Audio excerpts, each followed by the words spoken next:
Oh, no, that's my fault. Hey, R0, hello. Can you say hello to the chat again? I still had you muted, I'm sorry. Hello? Hello, everyone. Can you hear me this time? Yes, I think they can this time. How is that, chat? Alright. Good. Alright. I'm sorry. Like, I mute everything on Discord, on OBS to make sure that, you know, we don't get the chatter before the stream. How are you doing, R0? I'm doing fine. Thank you. Good. I hope you're looking forward to taking a look at your mods, good or bad. Well, some more than the others. Well, concentrate on the ones you prefer. Don't worry. I'm gonna start a game and we'll jump right in. All right.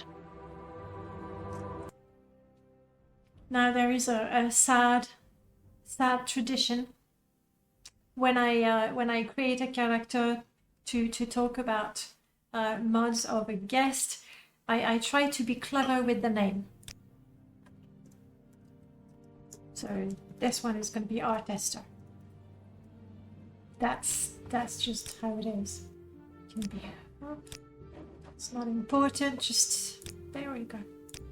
I'm sure at some point I'm just going to toggle God mod because it's as we do more practical that way.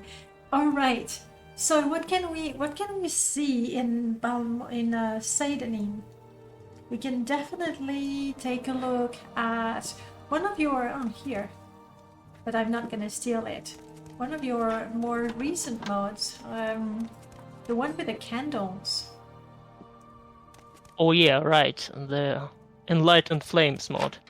Yes. That one is pretty good. It's yeah. pretty good. It's Kind of good. proud about how it turned out to be.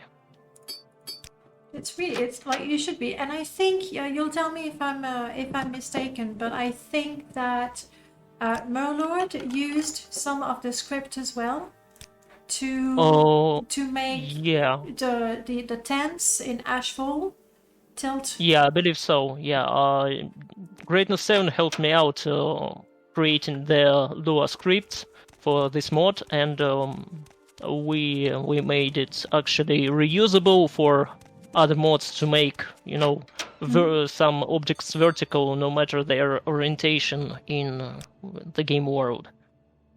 That is super That cool. was pretty nice, yeah. Suspicious.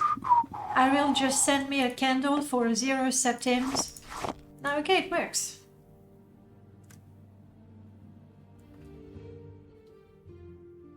And we can see the flames actually always vertical no matter what. Yep. Sadly, there's a small graphical artifact when you have the ambient occlusion shader enabled. You can see the shades through the flame, actually. I don't think I have this one enabled. I am one of those sad people who have 10 FPS in Balmora, so I feel that. I have to cut down some things, and shaders, some of them, they're like super pretty, but they're also a little greedy, and 3 FPS is a big thing. Sadly, I never figured out how to, go around this problem. Yeah, I figured it out. Don't mod your game. Enjoy. 60 FPS everywhere. Maybe that, yeah. I can't do it. Do you play Morrowind still regularly? Because I know modders, they tend to not play too much. We never do.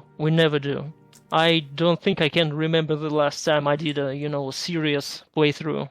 That is so sad. The last time I think I just started as a test character and just ended up doing some quests here, there, until level 12. Or maybe 20. And since then, well, actually not. And then what happened? Did you get bored with it, or I don't actually remember. Idea and you opened the construction set and did something else? Well, I think that's a common theme among Morrowind modders, that after some time we just stop, actually Yet playing. I was alone. At least that seems to be common among people I've talked to. Yeah, it's very common, but it's also very sad. Like I was exactly the same, and it's only like 4 years ago that I finished the main quest for the maybe 5 now. But anyway, like 4 or 5 years ago that I finished the main quest properly for the first time. I see. The game is 20 years old, and yeah, it's good. It's good to go back to it sometimes. So For me, it's kind of like that. After you've been modding the game for so long, you like to you know, dance close to kind the of fire, have trouble, don't you know, immersing yourself in the game as it is. You just see objects and well, stuff like that.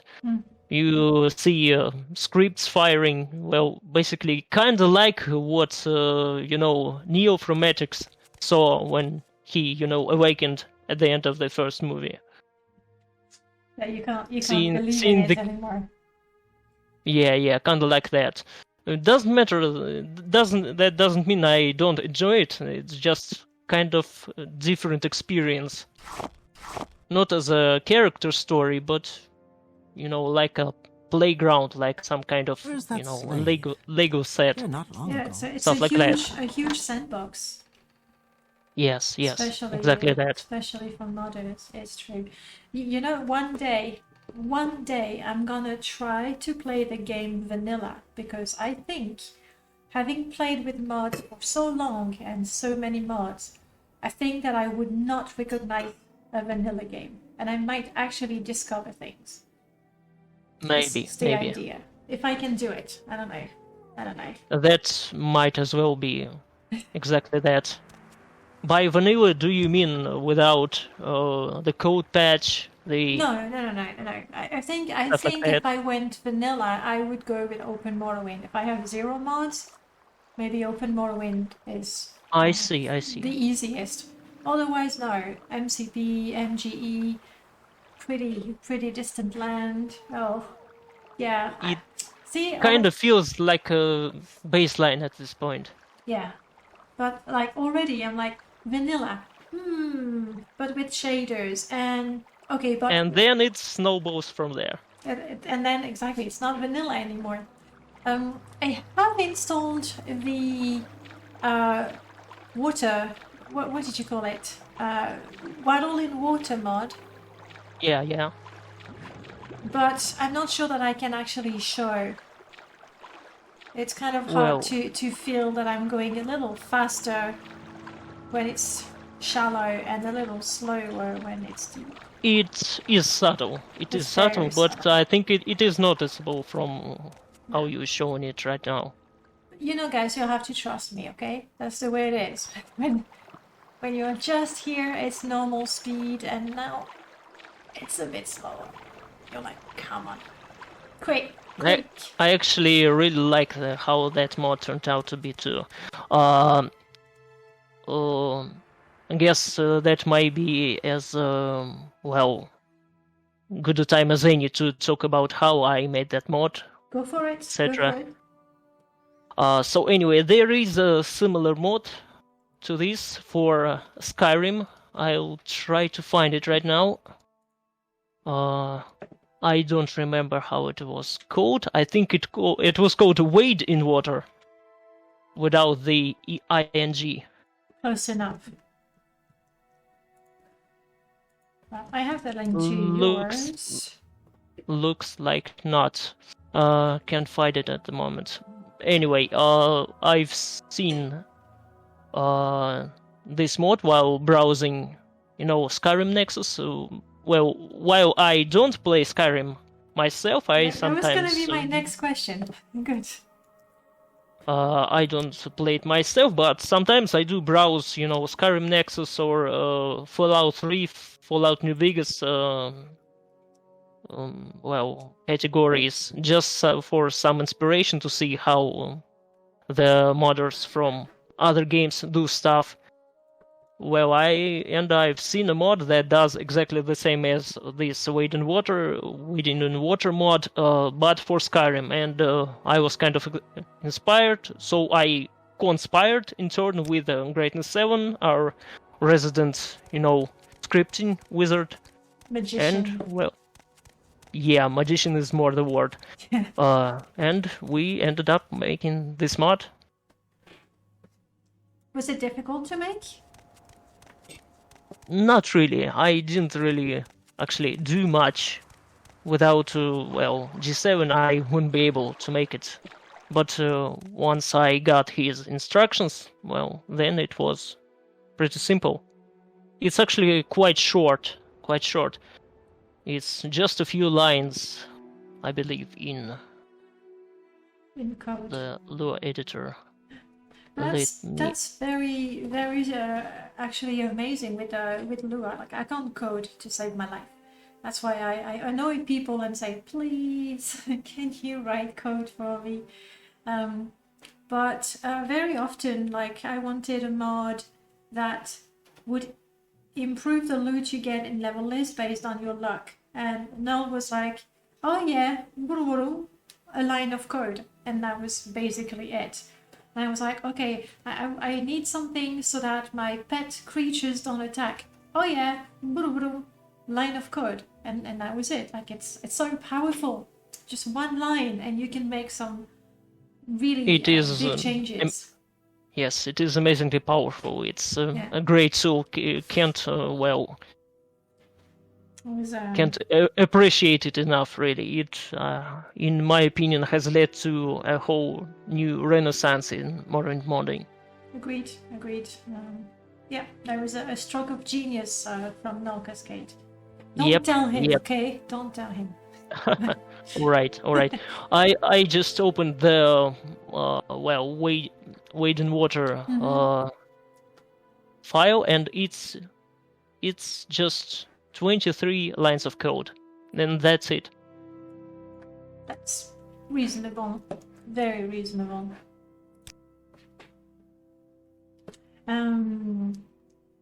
That's what I wanted to say about the flame. Yeah. We actually got even more mods thanks to that, because yes, in Ashfall you can drop your tent and everything and it fits, and then Murlord expanded that to absolutely every item in the game. Oh, right. Yeah, I've seen that mod. I think I have it here because it's part of what I call a basic setup. Just drop it. Yeah. I'm not sure it's the same technique that he's used there, and I think... I think it's a bit of different technique. Might be related, though. I haven't actually looked under there, The wood? Yep. I don't know how... Have I. It wouldn't tell me anything.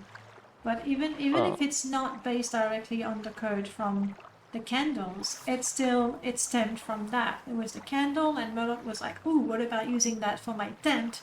And then from there, what about using that for, everything? So, I see. Because it's kind of works in an opposite way. With the flames, they you want to always keep them vertical. They're always vertical, and in this, I don't remember how it's called, this mod. It's just drop it or something. Murlocs, yes, it's called just drop it. All right, and that works, I believe, by aligning the object that gets dropped to the normal of the terrain or the object that in the point that it's dropped at. I think that's a little bit different. Maybe it was what have inspired Murloc to create this mod. In which case, that's great. I'm just pretty sure. Not sure. That's how we got the idea. I'll be sure to check how this mod works sometime later. Yeah, the next time you play. Yeah, play, sure.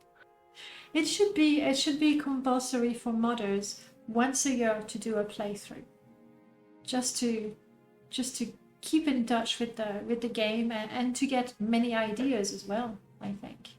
Can't argue with that. Compulsory homework.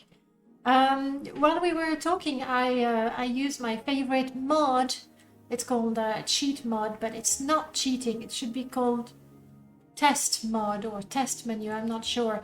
And I've opened up the rapier selection. Right. You see which mod that is? Yep, it's an issue of thrust, I believe. That's the one, yeah. What can you tell us about this one? Alright, that one was one of the mods that our team, the Cutie Kaguti, have released for Modathlon in I don't remember which year, honestly, at this point. But it's been... Madness, it was Madness. Oh, right, Madness. It's been years. Recently, actually, it turned it, I came back and updated it a bit, I believe. Made some new icons, and I think that was actually my favorite mod that we released that time. Why is that? Well, basically it's very simple and succinct, ended up to be. Yeah. I will say that, especially now that I've looked at all your mods again, I have a lot of them installed already, but generally speaking, your mods do something very simple, but once you have it in your game, you cannot not have it. They look like, oh, it's just a little thing, but at the end of the day, it's super important. I think for me, it's the one with the little bells when we go in the shop, so I'm going back. Thank you, Daddy, for the follow. Thank you. That's kind of the mod that I do enjoy the most too, and that's actually what I strive for in my modern attempts. So that is great, honestly. I'm pretty happy that people do appreciate these small mods. As you know, as they say, the devil is in the details, I believe. Yeah. Is that how the saying goes? Well, that's kind of how I do roll. Mm-hmm. So these are the rapiers. Yes. The Daedric rapier, I think I have based on the hunting sword from medieval times, except I kind of, based it on Daedric designs too. As you can see, it has two spikes at its end that are designed to keep the animal that's pierced by the sword away from the hunter for some safety. And I've seen a picture of such swords online. I thought that's a pretty cool detail. Decided to use it, and not everyone liked that. I've seen people remove the spikes, but I'm pretty happy with it, honestly. Cool. Personally. You can never please everyone. So, did you make a lot of research for this one? For the rapiers, I just looked at some reference images in the Google, and that was about it. I like this one. This one, the adamantium rapier, I think ended up being the most pretty at the end. I like its design the most out of all. The silver, the silver one, I just took some designs from vanilla silver weapons, as you know, these spiral thingies at the ends, and kind of experimented with them. It's very pretty. I think it turned out to be quite nice too. Nice. As for the other rapiers, they are not nearly as inspired, but I did what I could to make sure they kind of stay within the style of the vanilla weapon of that material. Exactly, and like the iron one, if you had done something more, it wouldn't Yeah, work. yeah, It's iron. It's supposed to be a very common weapon. exactly. So That was the idea. Yes. I think glass is the one I like the least because it's a little I too could see that. original. I could see that. Well, I just decided to experiment a bit. Maybe overdid it a bit, maybe. Oh, well, I mean, modding is supposed to be an expression of creativity, so that is good. No, I could see that. I could see that. If I made this mod, well, today I probably would have gone with a different design for the glass repair. Myself too. See, but like Telesia actually likes it. So Well, to each his own, yeah. exactly, It's not too bad, but, well, I could see why people would not like it. It stands out a little more, but at the same time, if you want a unique weapon that goes with your character, that's pretty cool. And the Daedric one, like I could see, you know, like you're fighting slash, and then with that little part that in front of their hand, just slash them again. I can see this one used in battle. It's very cool, and I don't mind the little hooks. Yeah. When was that? Was it 2016? Was it one of the very first Mudding Madness competition? It might have been. It might have been. See. Let me see. An issue of thrust. 2016. 2016. 2016, yeah, that was, I believe, the year that I did start actually modding. No, that was 2014. Well, Yeah, I don't really remember. I only know that that was in the very beginning of my, Mudding career. of my, yeah, if you can call it a career, then yeah. It is. Have you done other Mudding Madness since then? I don't believe so.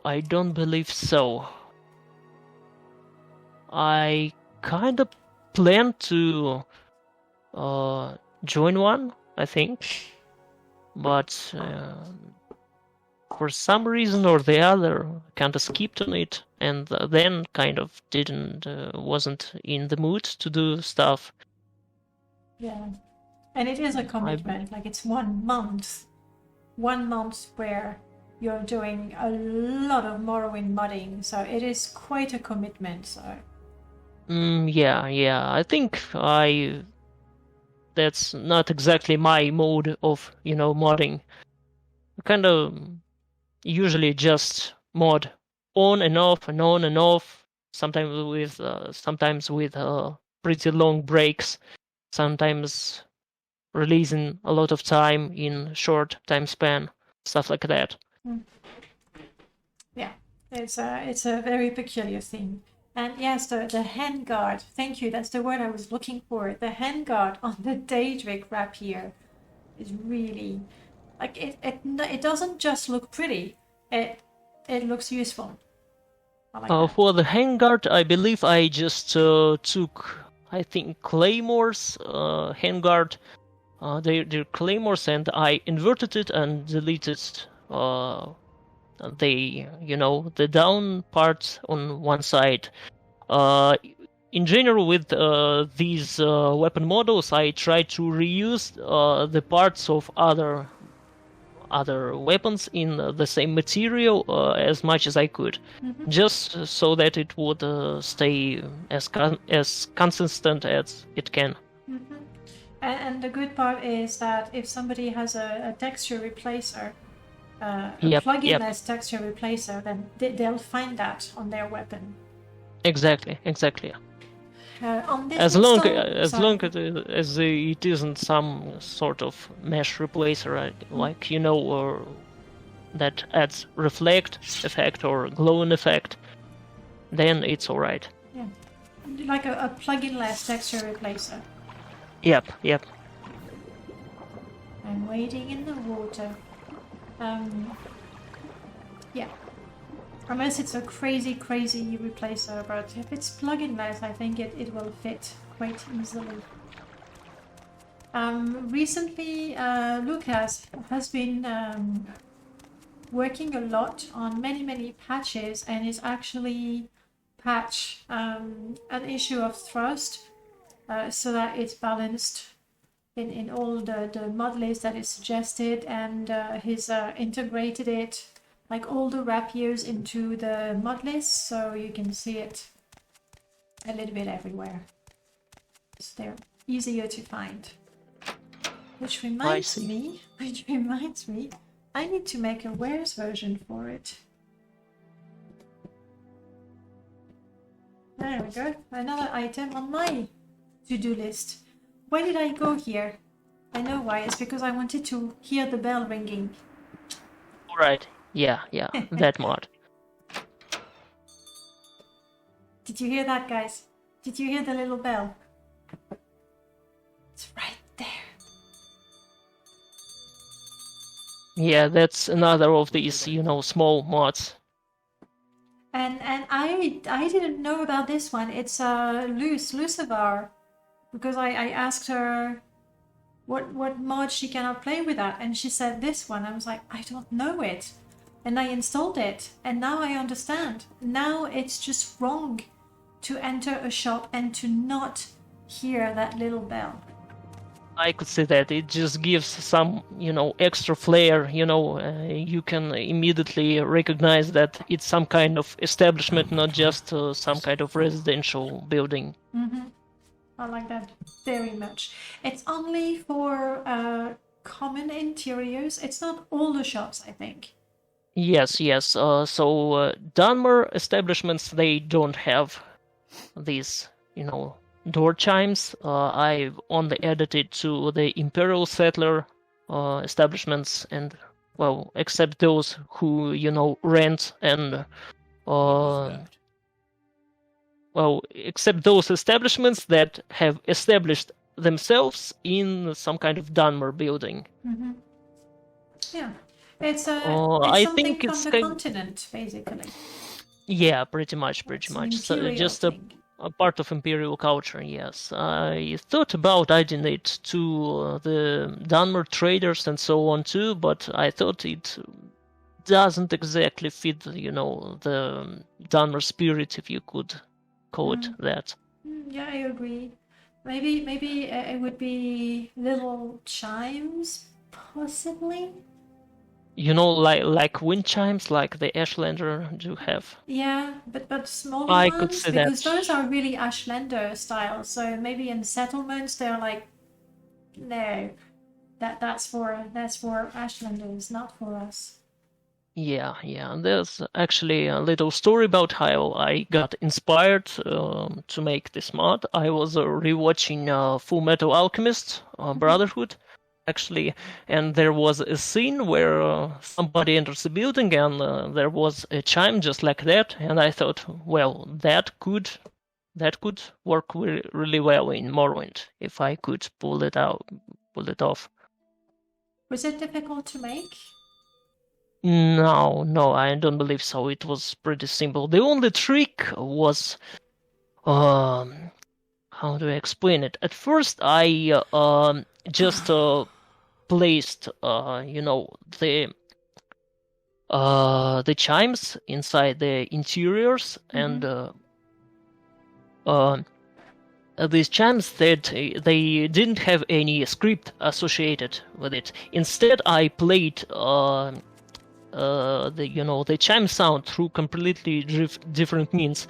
I actually replaced the entrance and exit doors on these buildings, and kind of how do I say it? I mixed the sound of door opening with the sound of chime ringing, and replaced, the door open and close sounds with that. The downside for that was basically compatibility. As you can imagine, it was essentially creating a whole new object, not editing an existing one. And but there was an upside to that, which was the chime would also sound when you exit the building, not just when you enter it. But in the end, I've decided that it's not really worth it, and it would be more interesting if you could, automatically place it in the interior you like, and it would just immediately work. Just to show, this one is blocked, so we can't see very well. This one doesn't have sound. There we go. Just to show the chat that in the construction set you do have the door, have its name, and you can select the sounds that it makes there. So if you wanted to make your own house and you wanted a custom sound playing when you come back home, that's where you would change. And like you want to be welcomed by a corpus creature every time you come back home, you can do it. Don't do that. Stuff like that. Another problem is that I would need to create a whole new sound file for every variation of the door opening and closing sound. Yeah. So in the end, the more variations there are, the more it would snowball, and it would really be a compatibility nightmare in the end. Yeah, I can see that. And I'm thinking, let's hide that, we don't need it. Abbott made a mod. It doesn't have doorbells. I'm gonna try to find it, but basically it adds a closing sound to the doors. So when you open the door, it makes a sound, and when you close it, because if you just open the door in the same cell and then close it, it plays the open and the close sound. But if you go to a different cell, you don't get that closing sound. Right. Let me try and find it. I didn't actually hear of that mod before now, and that's pretty interesting. That sounds like a great mod. That's why I mentioned it. I can show the chat. There we go. Loading doors lock tune. And I tested it thoroughly when Abbott was on stream a couple of weeks ago, and I know for a fact that once you get used to it, it's going to be weird to go through a door and to not hear it close. So I could see that. That's pretty good, very good. Thanks. I'll be sure to add that one to my install. In your install, do you have a lot of mods? Let me check. Oh, whoa, right. Sip, I'm not sure that we want to hear cliff races every time we open a door. But that would be fun every time you activate a window, like you open it, you hear a cliff racer, and you just close it. That's it. Okay, I have, I think, about 100 ESP files, so on the very low end, as far as, the usual Morrowind install goes. I've often hear about people hitting the plugin file limit of, I believe, 256. I don't think throughout the years I've ever ran into that problem myself. I did. Like I used to have to merge all my mods down to 256, which is not a problem anymore. Exactly, because we have now with the MWSC, the limit is 1026, and I didn't get to that much. And I don't think I will. I see. I don't think I will. That's pretty great to hear. But for me, it wasn't a problem ever actually. I like to keep my installs on the low side. Maybe change things time after time from one install to another, adding things, removing things when I'm done with them, stuff like that. Mm-hmm. Yeah, I've done pretty much the same thing. I make a Morrowind install quite regularly, and I'm gonna say, okay, for this one, I'm gonna have mods to do with magic, and I'm going to play a mage character. And for this one, I'm Yep, going to use yep. those trees, and the next one I'm going to use some other trees. So my game is always different. Yes. It also helps that I personally like to keep my installs on the, how do I say it, vanilla plus feeling, so without anything, crazy, stuff like that. So it's generally very, very conservative, installs. That does help with the mod count in the end. Definitely. And if you're curious about the Lua mods you have installed, there's Abbot's new mod list that lists the ESPs, which is easy to find, but it also lists all the Lua mods as well.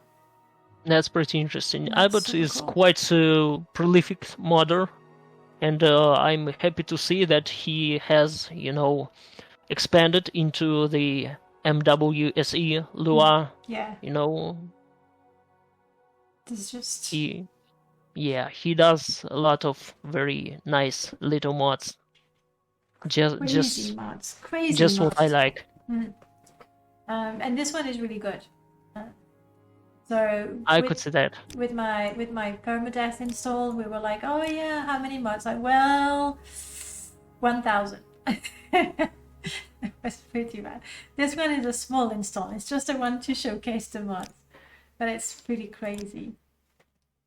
I see, especially for the sake of stuff like debugging. I can tell. Stuff like that. And that's exactly why Abbott made it, because when it's a conflict with a plugin, people show the mod list, we can help. But nowadays we have so many Lua mods, and we don't realize how many we have because they're not in our mod manager and that sort of things. And we don't really have any ways to detect conflicts other than look at the code of one and look at the code of the other, which a lot of people cannot do. Yeah, so stuff like that is really appreciated. Yeah. Oh, there it is. I see the rapiers have been added to some shops as well. Yeah, I've added them here and there, not a lot of them, because in my headcanon, stuff like rapier, it's mostly a Western Tamriel type of weapon, that's mostly used by duelists, nobles from High Rock or Somerset Isles, that kind of culture. Yeah, that's not exactly a native thing. Like you didn't add bone mold because it wouldn't really make sense. Yep. Vardenfell, it feels more like frontier situation, and rapiers are more like fancy weapon. Of course, there are nobles in Vardenfell too, but it's kind of a middle of nowhere at the end of the day. Yeah, with limited imports for now, at least from Cyrodiil. Sip, you want to know if they are added in shops in OAAB integrations? I don't think they are in the original mod. I think it's just level list and hand placed. But if you look at Lucas patches, he's integrated that. Maybe not through OAAB. I see. I've recently added those to OAAB too. You did? So, yep. So it yes, was they are. just recently. Good. I'm not sure I've ever used the OAB integration mod, but maybe. So It was in one of the really recent updates. cool. Yep. Cool. So that's fine. All right. What are we going to take a look at? Let me see. Wedding in Water. Redania will go later. Oh, we could listen to people cough. Another like, tiny little mod, but it's just so cool. What is the best place to hear people cough? I've tested it, I believe, in that egg mine near Balmora. The one you've The one with sent. Yeah, the egg poachers. And actually, I believe it was there. I did write something in Balmora. What else did I want to show in Balmora? I'll remember. So how did you get the idea for that one? We've had Skyrim so far, we've had Full Metal Alchemist. That one, I'll be honest, I don't actually remember. Sadly, I don't always do. That's fine. Just thought that might be a nice thing one day, I guess. Before I made that mod, before I made the Miners mod, I have made the Silent Assassins mod that kind of does an sort of opposite thing, but in a similar way. So I guess that just was a natural expansion on the same idea. Oh crap! I crashed. Okay, you were just working on your sound immersion for the game. Kind of like that, yes. I think I got that idea a long time before I actually implemented it as a mod. Sometimes the ideas, they just sit on the back burner, sometimes for years, sometimes more. Yes. In my case. No, I think you're not the only one. My first mod that I started some 15 years ago, about cloned NPCs, that I started 15 years ago is still not done. So it's fine. Mods can wait. I think we all have some kind of project like that. You know, the magnum opus, so to speak. Exactly. Like, mine is supposed to be the perfect house for the rest of time. I see. It's never gonna happen. I see. I know that, you know, the Dark Elf guy, he also really likes the house mods. Personally, I never actually appreciated them. I'll be perfectly honest. I just wasn't really interested. I kind of just play, like, how do you call it, murder hobo. I just squat in some building or another, sometimes in Chaos House. But there's not enough space to I make put do. everything. I make do. You make do. Like I need a place for everything. This is where I put the plates, and I'm not kidding you. In my house, I have a plate sorter. It sorts my plates. It puts them in a container and it displays them. The blue plates, they're prettier, but the brown ones, they last longer. Yes, exactly. Somebody coughing, please. Not a Quama. Oh, I don't really believe it were hello sounds or idle sounds. Well, in any case, it's kind of subtle. I remember when I tried to, you know, test this mod out, it was kind of hard to test you know, to catch an NPC coughing too. And I believe miners are in here. It's okay, we have time. We'll sit there until they cough. We'll have a safe distance. 2 of them. Who will be first? Yeah, I think these guys coughed for me. Very helpful dudes. They coughed for me. I want to make sure the effects are... It's gonna be an effect sound or scripted? It's maybe? It works the same way as the usual idle lines NPCs say. Oh, so it's voices. Voice. Yep. I think I always sometimes NPCs, they cough in vanilla game too. I just reuse the same sound file for them. Yes, because there's a... what's the name? There's also Let. It's a temple quest where you have to go and cure her. Oh, she does cough too, right? I think so. Or maybe she coughs because of animated Morrowind. Maybe. Yes, I do remember the coughing animation. I just don't remember if it's linked to actually coughing or not. It's been I don't know. It's been years since I've done the temple quest line. Okay, I'm listening. Last time. Don't listen. Cough. The actual, chance for them coughing, it's not 100%, so they may, say some line, some other line, like, I believe, this person just did. Yeah. And Well, chat, you're gonna have to trust me, okay? When you walk Yeah. in mines, and I seem to remember some dreamers also in the 6 house bases. I think that cough as well. Again, that might have been just, a vanilla line, because I believe I just She linked. coughed. She did? she Alright. coughed. Yeah. Nice, nice. I have the stream muted, so I don't Yeah, you actually couldn't hear it. can hear that. Well yes, done, well yes. done, But I'm Thomas. happy it works. I'm happy it works.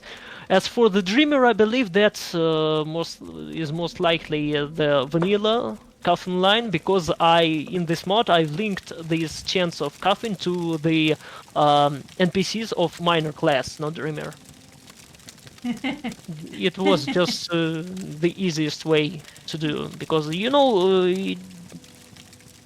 how do I say it? They are miners that stay on the outside of mines. I thought it would be nice to have them cuffed too, just because, well, it's an occupational hazard, so to speak. Yeah, that makes sense. Tip is saying that he couldn't hear the coughing because somebody was talking over the game. I think that was you. Sorry about that. Mea culpa. Actually, do you have eyes on the chat? Because there's a number of questions, and like I see them, guys. You know I'm not ignoring you, but I don't want to interrupt R0 when he's talking. All right, let's see what kind of questions. Yeah, have eyes on the chat. So if there's a question that you want to answer, then you can interrupt yourself, and I don't have to interrupt you. Actually, about the coffin part, again, a bit, I believe, long time ago I had an idea that sometimes when you come near an infected person, they would use the hello mechanic to cough on you, as people do, and you would get infected with that disease. Would be really topical mod to make now. Of all days, maybe I'll get around to do it. I mean, we've already, in terms of diseases, with the blight, that was OG Greatness 7 with a texture from then I'm not remembering the name. Oh crap! Might have been Ramiros. No. It's a girl, I think, because it's it's kind of hard to tell. She does textures, a lot of textures, and a lot of textures for TR as well. I see. Chat, your opportunity to prove your knowledge of Morrowind mods. Leywin, maybe? I remember. Yes, it's Leia. Oh, nice. Point for you. You win. Great. Chat, you're too slow. You suck. Yay.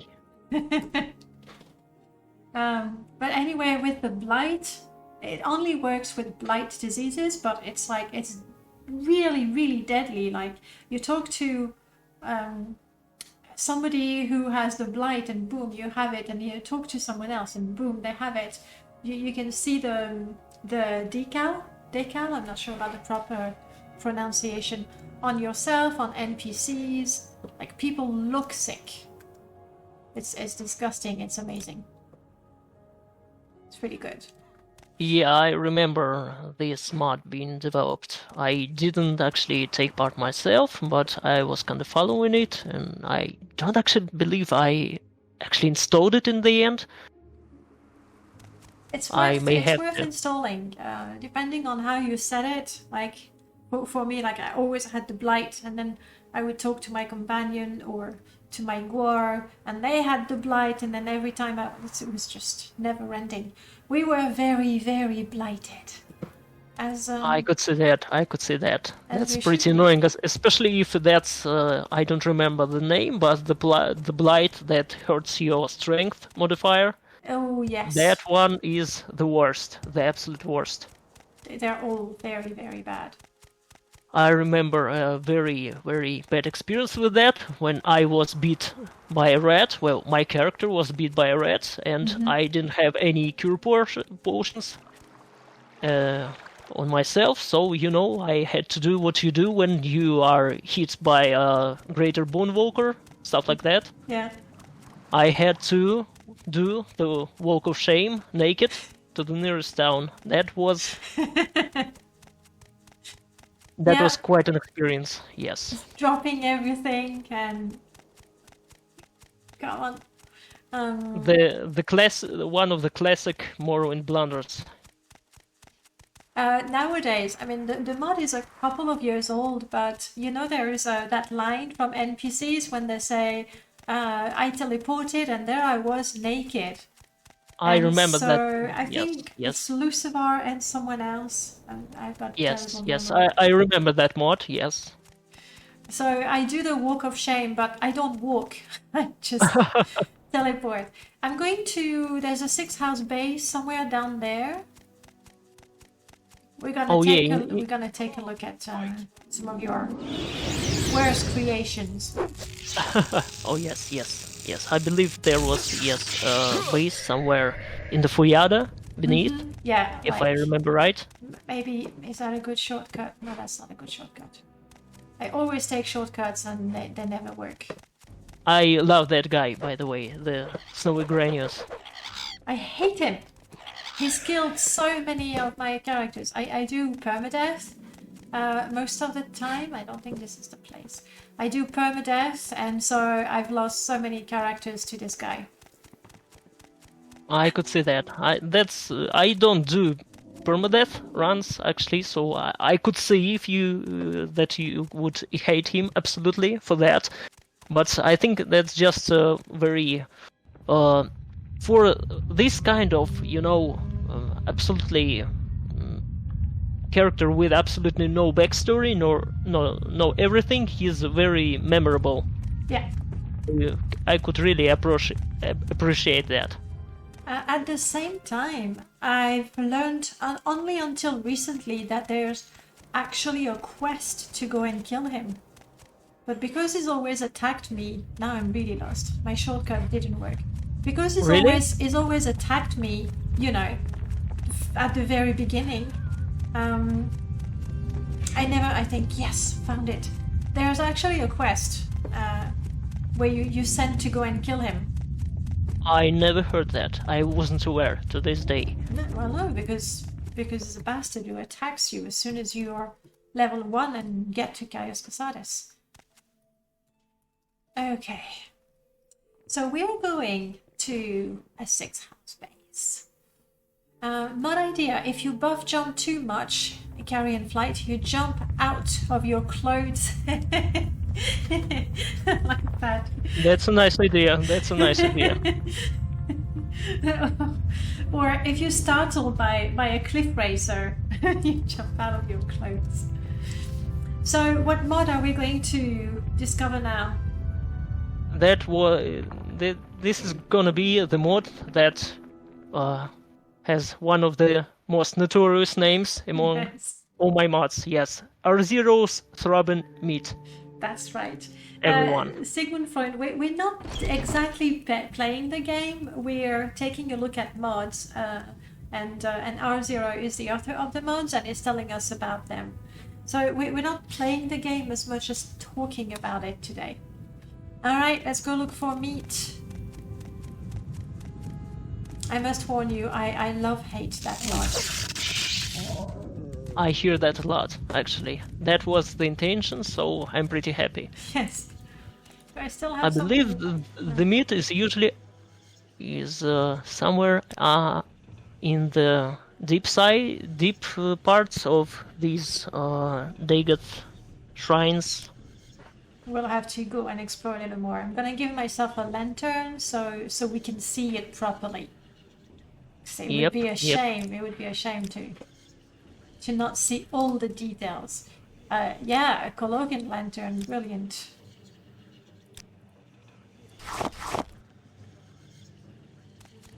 I'm not sure if everyone who's watching us right now have seen this mod, so I will try not to spoil it. I'll wait a bit until we see it, and then I'll do some explanation. I think some explanations are going to be required.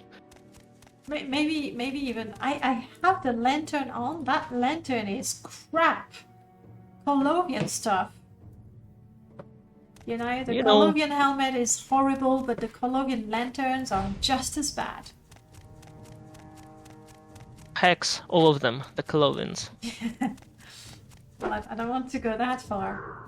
I just don't like their stuff. You can try Watcher's Eye or something. It's a very powerful lantern from Blood Moon expansion, if you could find it. Watcher's Eye, I believe. Or I can use Azur's Ring. That's also a good one. Or that, yep. What do I want? I want... Though Night Eye might have a weird effect on it. Sorry.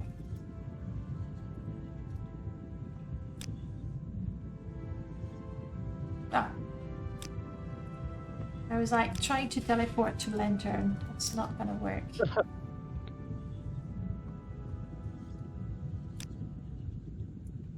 Normally, Bullseye, that's the one.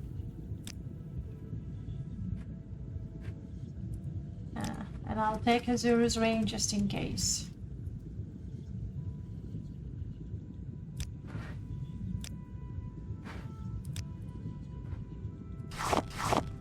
Okay. And there was light. Alright, that's better. Much better.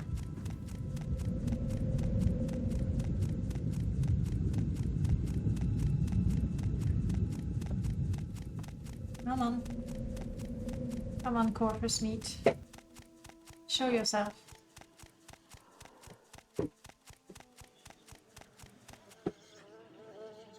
Oh, we can... If you listen carefully, guys, you also hear flies. Alright, yes.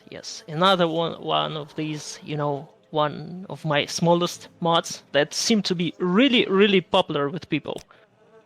For good reasons. Because now when you approach a dead body, you hear the flies. Well, you could hear the flies in the vanilla game, but the thing I changed was that you can actually see flies now. I'm not sure I see them here though. It's hard to make out in dark interiors like that. I'm pretty Didn't sure. this guy die outside where we can see properly? But Maybe. I know where I'm not to, sure. You could try somewhere near his feet, I believe. Maybe above his feet, because it gets placed in the same position as the NPC, and he falls, and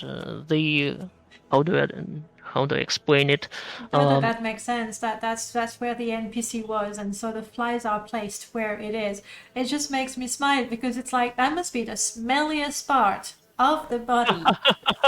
Indeed. So that makes sense too.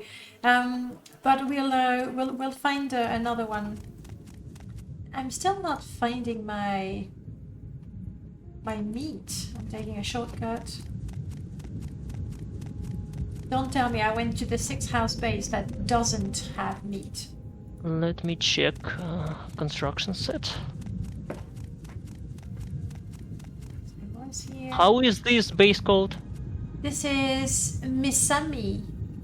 Misami. I was really expecting to find it here indoors. Oh, there it is. There is some. I looked at this one, and then you say it's usually further, and okay, that's just my bad. I'm sorry. No, I'm sorry. it's just me. It's just me for not thinking through. All right. Well, there it is, everyone. Arzero's throbbing meat. You know what we're gonna do? We're gonna give you a better look at it. There we go. Oh yes. Yeah. Ah, the eyes. The eyes just. You had to remove that mod. Was it because it was causing issues, or because it was just too horrible? It's gorgeous. Your girlfriend didn't. I hate it, but at the same time, it's fascinating. I could see that. I could see this throbbing meat having such an effect on people. It's really bad. I tried to make it as disgusting as I possibly could. And you know what? That totally worked. That totally worked. Last week, Vegeta was with us, and we took a look at the Corpusarium mod, where they also added slimy, throbbing walls with tentacles and things. It was Right. It was quite ugly. We hated it. It was amazing. Everybody was like, "Oh, it's horrible." What's the name of the mod? Basically. So there I we see. have it. I think it was Greatness 7 who made these corpus thingies in that mod. I'm not sure though. And the best part is I can pick them up and put them in my pocket. Yep. You can't see because Morrowind animation is not that advanced, so you can't see anything throbbing in my pockets. Okay, I'm gonna stop now. Guess what I have in my pocket. So anyway, about this mod, Yes. I don't remember where exactly did I get the idea about making this throbbing meat. But basically, the lore justification for it is that, as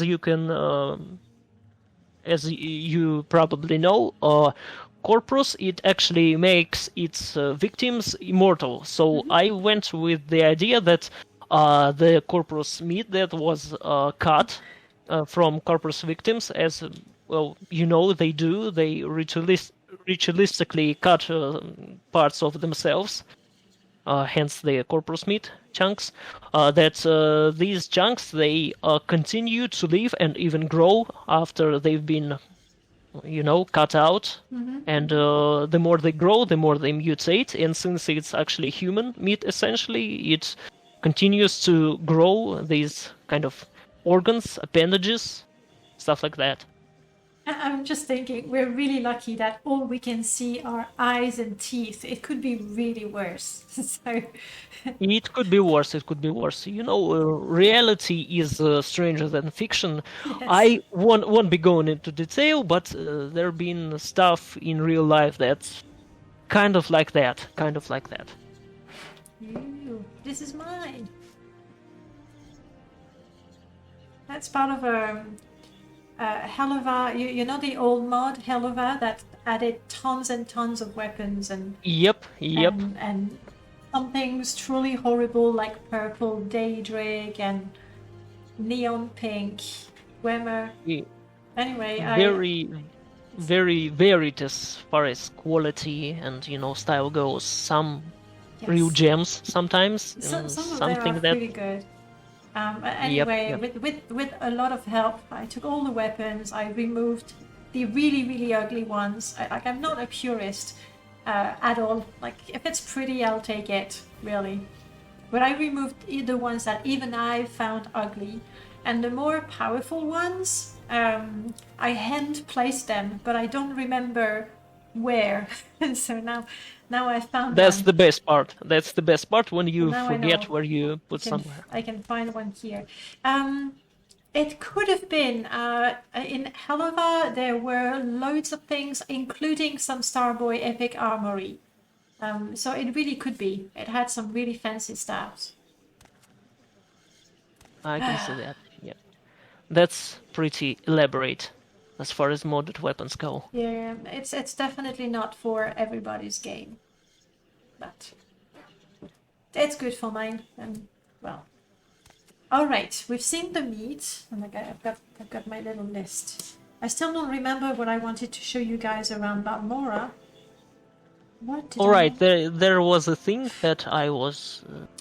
Yes. That I forgot to say about the meat. That was actually the first and only time I tried to sculpt something in Blender. Mm-hmm. Well, Blender is, for those who don't know, it's a open source, free 3D modeling software, and it's mostly it is what is mostly used to make new models for, well, a lot of games, a lot of stuff. Well, specifically Morrowind, since we have actually now really great export scripts for Blender into Morrowind model format, courtesy of, well, once again, Greatness 7. I know. It's very funny because if you make a search for Greatness 7 mods on the Nexus, there's just like 2 or 3. And we're like, Yep. oh, this guy doesn't do a lot. But in fact, he's got a... You would think so. He's You would think involved so. in so many mods. A lot of them that are groundbreaking and essentials. Exactly. So that's The what it guy is, yeah. really can't be overappreciated. No. Somebody get him a microphone. I've been trying to invite him and he says, oh no, I can't join, I don't have a microphone. Alright, let's go back to Balmora. I remember why we needed to go to Balmora.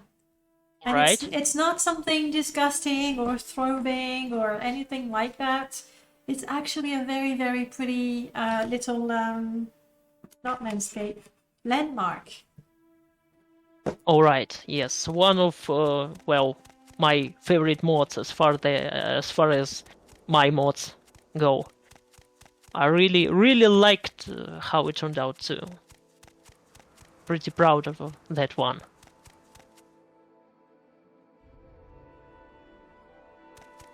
Yeah, the statue. So what's the story behind that one? Oh, That's kind of a long story. Well, maybe not so, but I'd need to start from a bit far away. There are a lot of, town mods for Morrowind that add, new objects, new details, various new buildings and stuff. And what a lot of town modders seem to like is adding statues to the cities, to the towns. Dwemer, Daedric. Dwemer, Daedric, whatever you say, or whatever you want, just plop it down, just place it, and Make it twice as big. So sometimes it's yes, impressive. sometimes make it twice as big, sometimes make it tiny, put in some nook, some corner of the city. Well, I never like that, because in vanilla Morrowind all the statues are there. They are not really many. They are where they are for reason. For example, the very often used Saint Ohms and Saint Delen statues from Vivek. They are only found once in the game, each one. Only at the tops of their eponymous, cantons in Vivek. Statues of Vivek are also only found in the High Fane of Vivek City. There are more Daedric statues than, Dunmer ones. They are kind of scattered among the Daedric ruins, but they are always, fit in thematically. Daedric, statue in a Daedric ruin, as it is. Very rarely there are more than one at each, shrine, Daedric. But for some reason, town modders, they just like their statues. They put them everywhere. And I get it. Well, if you kind of ignore what I said about the placement, they do look fine, and they are kind of underrepresented, I would say, in Morrowind. They aren't really much of them. But in the end, I never really liked how most of town mods do it, so I decided to add my own one, for which I researched the somewhat lesser known lore pieces of Morrowind, as a province. Some things from its history, some really lore sources from even before it was released, stuff like that.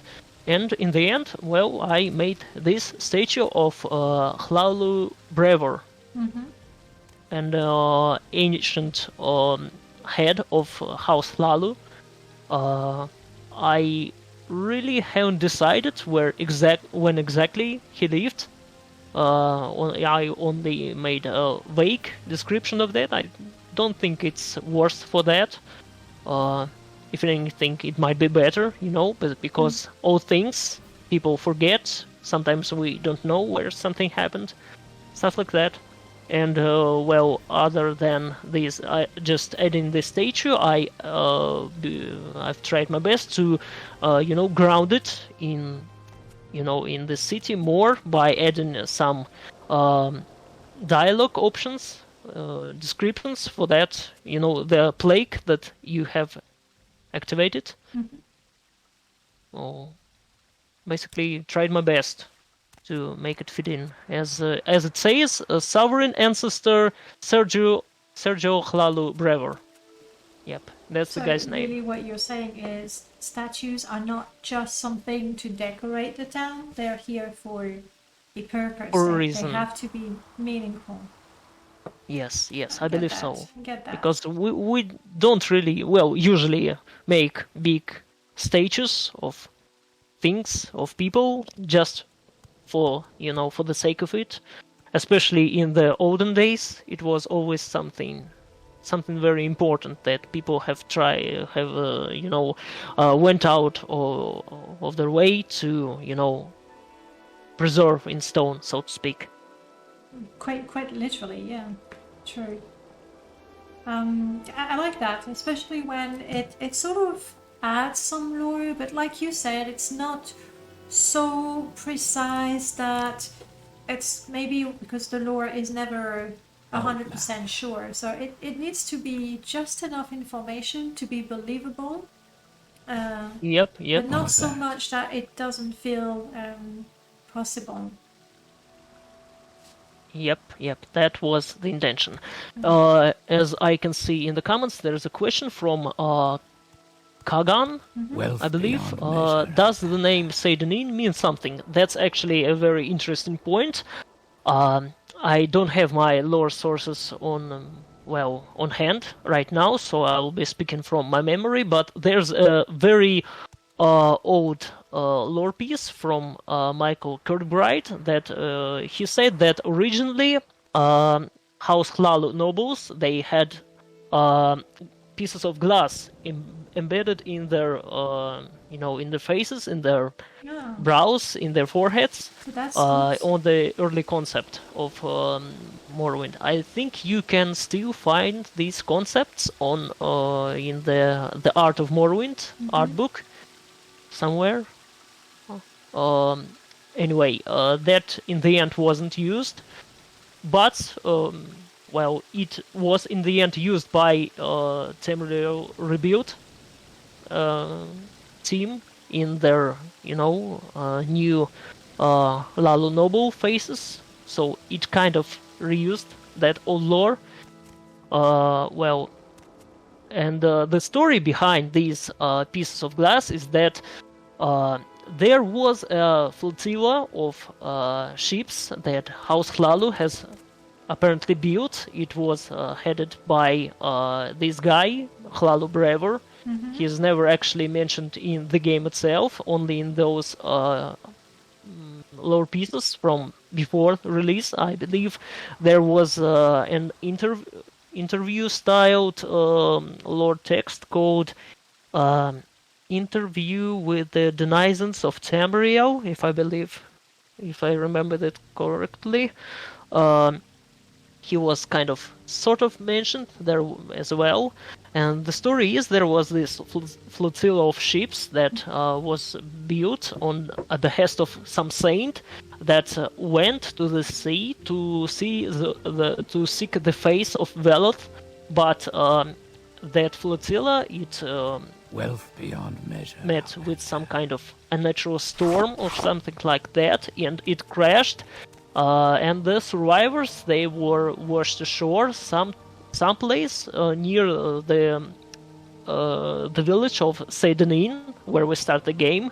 Well, that's actually where the village of Seydenin seemed to be deriving its name.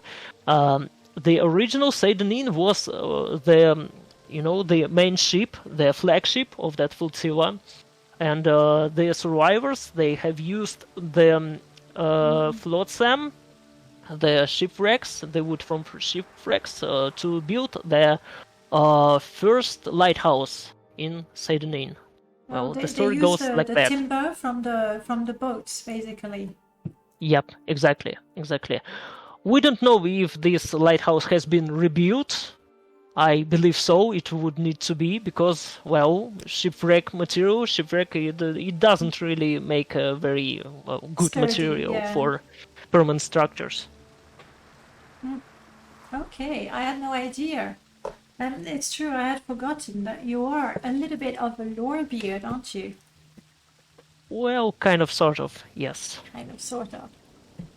Do you find actually the lore more interesting than the game itself, maybe?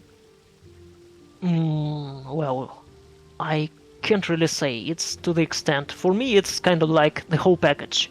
I wouldn't even say that I like the lore of Elder Scrolls games in general as much as I do like the lore of Morrowind and the Morrowind era games, like, Redguard. Well, yes. I actually prefer this exact iteration, to say, of the Elder Scrolls lore. Question for me from Baka Awful. Were you on Memospore? No, I don't believe so. I'm What's really not Memospore? sure what you're talking about, really. I think it might have been some kind of lore beard, as we say in the community hangout, but I never actually took part in that. I'm just, some kind of, well... You're a casual lore beard. Casual lore beard. Something like that, yes. Alright, so here we have it, a statue that looks good, that is decorative, meaningful, lore If friendly, you want and something, now's the time You to may talk. speak. go away, people. People seem to like the statue a lot, which I'm really happy about. It means that people do appreciate this kind of stuff, grounded in background lore of the game. Outland. Definitely. Definitely, yeah. And again, it's a little thing, but it makes sense. Like, it fits in the game. We kind of wish that Bethesda had thought of more of that. Especially like the origin story of Seydenin is really interesting. Yes. Now I'm wondering Not many. about all the others. Yes, not many people actually notice that, but Seydenin is actually a House Halal land. You can derive that from a trade house notice that you can find in Eru's trade house. I believe it's signed by Lalu nobles, and I think Empire just rents this land for them, something like that. I don't think I noticed that. Yeah, it's an So easily many missable little detail. things. So many. Yes. Like, when was it? 2 weeks ago, we discovered a bag with gold in the middle of nowhere, and nobody knew about it, and it's vanilla. So it's one of the cool things that we can still discover them. Exactly. And Kagan, yes, I agree. Casual lore beard is a little bit of an understatement. I do agree. I want my iron tower shield, I believe. Excuse me, can we make a short break? I need to, take care of some things for Sure. a couple minutes. No, you know what? That's perfect because I have run out of coffee. So compulsory tea and coffee break for everyone, guys. I'm going to start a little Jenga game, so you're not bored for a few minutes, and we'll be back soon. All right. Okay, and you're muted. Off you go.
And we're back after a couple of games. Welcome back, Leroy. Hello again. Hello again. Okay, let me get back to the game. Too many windows. Right. And normally I have given myself an iron tower shield. Alright. Which I believe is... Yes, it's a part of another one of my most popular mods that seem to be, coincidentally, the smallest ones among those I make. It's from R0's, I believe, what was it called? R0's random retextures and replacers? Yeah. Yes. People seem to be to really like that series of mods. I believe it's my most endorsed mod on the Nexus, most downloaded too. Although in that case it's kind of cheating because there are a lot of optional files, so it's kind of bloated as well as far as download count goes. Yeah, like I took the shield, but there were actually I can show the chat. How about I just show you guys rather than just talk about it.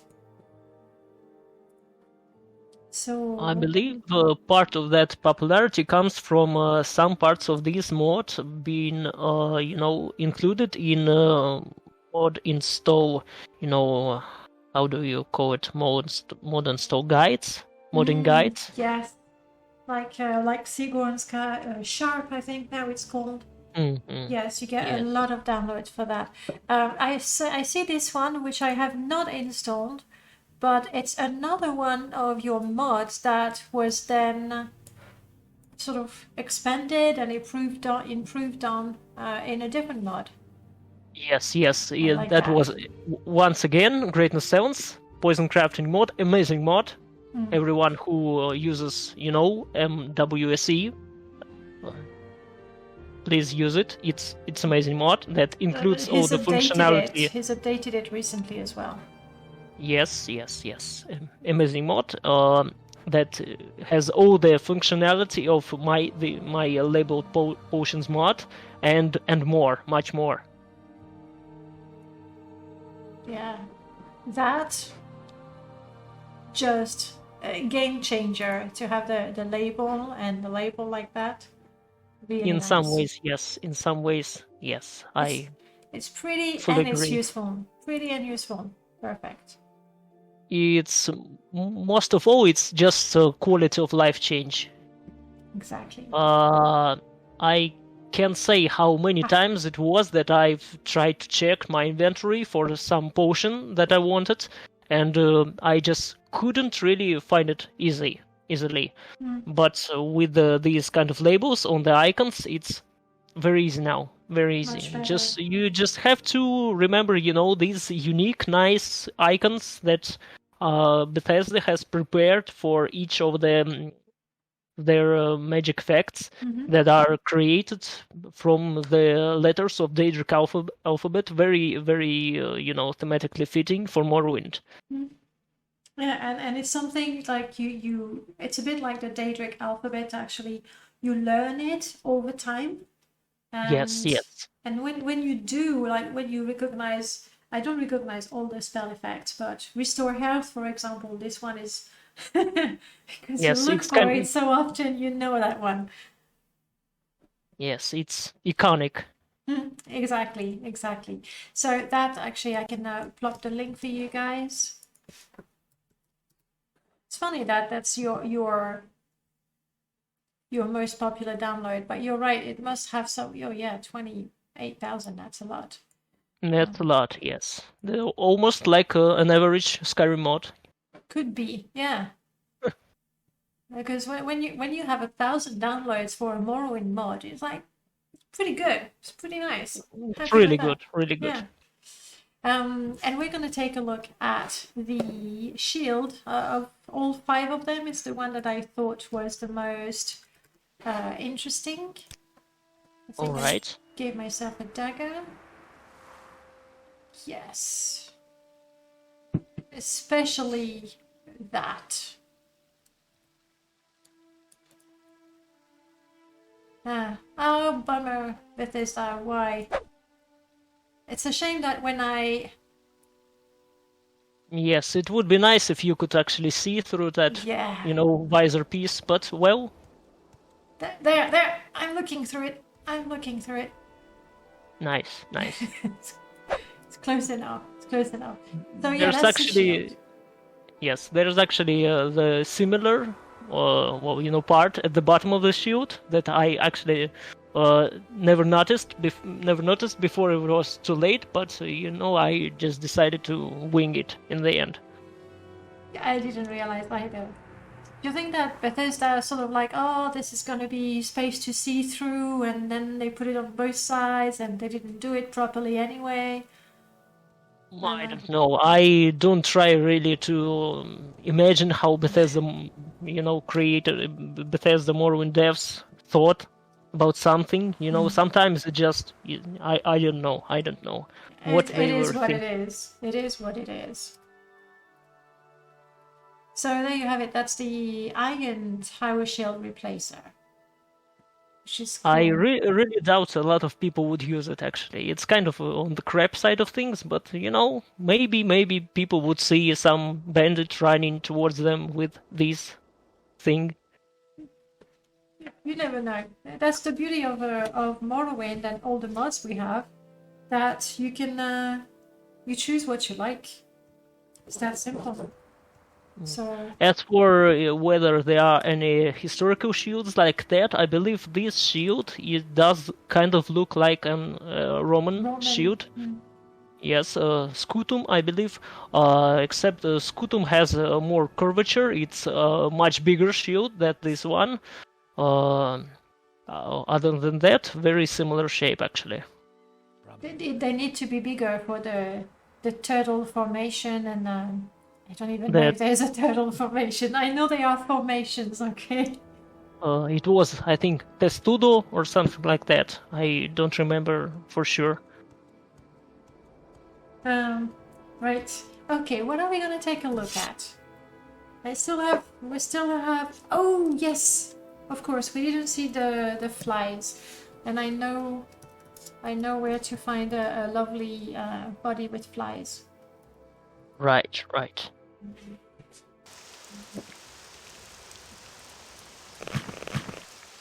Why am I overburdened? How heavy is this? 18. It's pretty heavy. Iron is easily one of the most cumbersome. Yeah, that makes no sense. Look, I don't know what I did, but there's no way. Doesn't matter. Yeah, that's strange. That shouldn't really happen usually. I really shouldn't, but never mind. Let's go to the tomb nearby. Chill and Alright, relax. the tomb, I don't remember the name of that tomb, but the one you visit on your main quest, I believe the second main to look for mission. Lervo, I think. Lervo, yes. Alright, the one with the skull with markings. I'm terrible with names. and then you have the Morrowind names with the Dwemer and the Daedric ruins, and I'm like... Yes, that is indeed the case. And in Wars, I've actually mostly remember things from the Russian localization of Morrowind, so it doesn't really translate well into how, English-speaking people say things. English pronunciation, it's very enigmatic to me sometimes. There's my dead body. It's really weird, yes.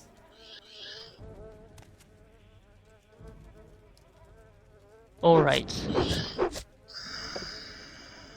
Yep, can say that.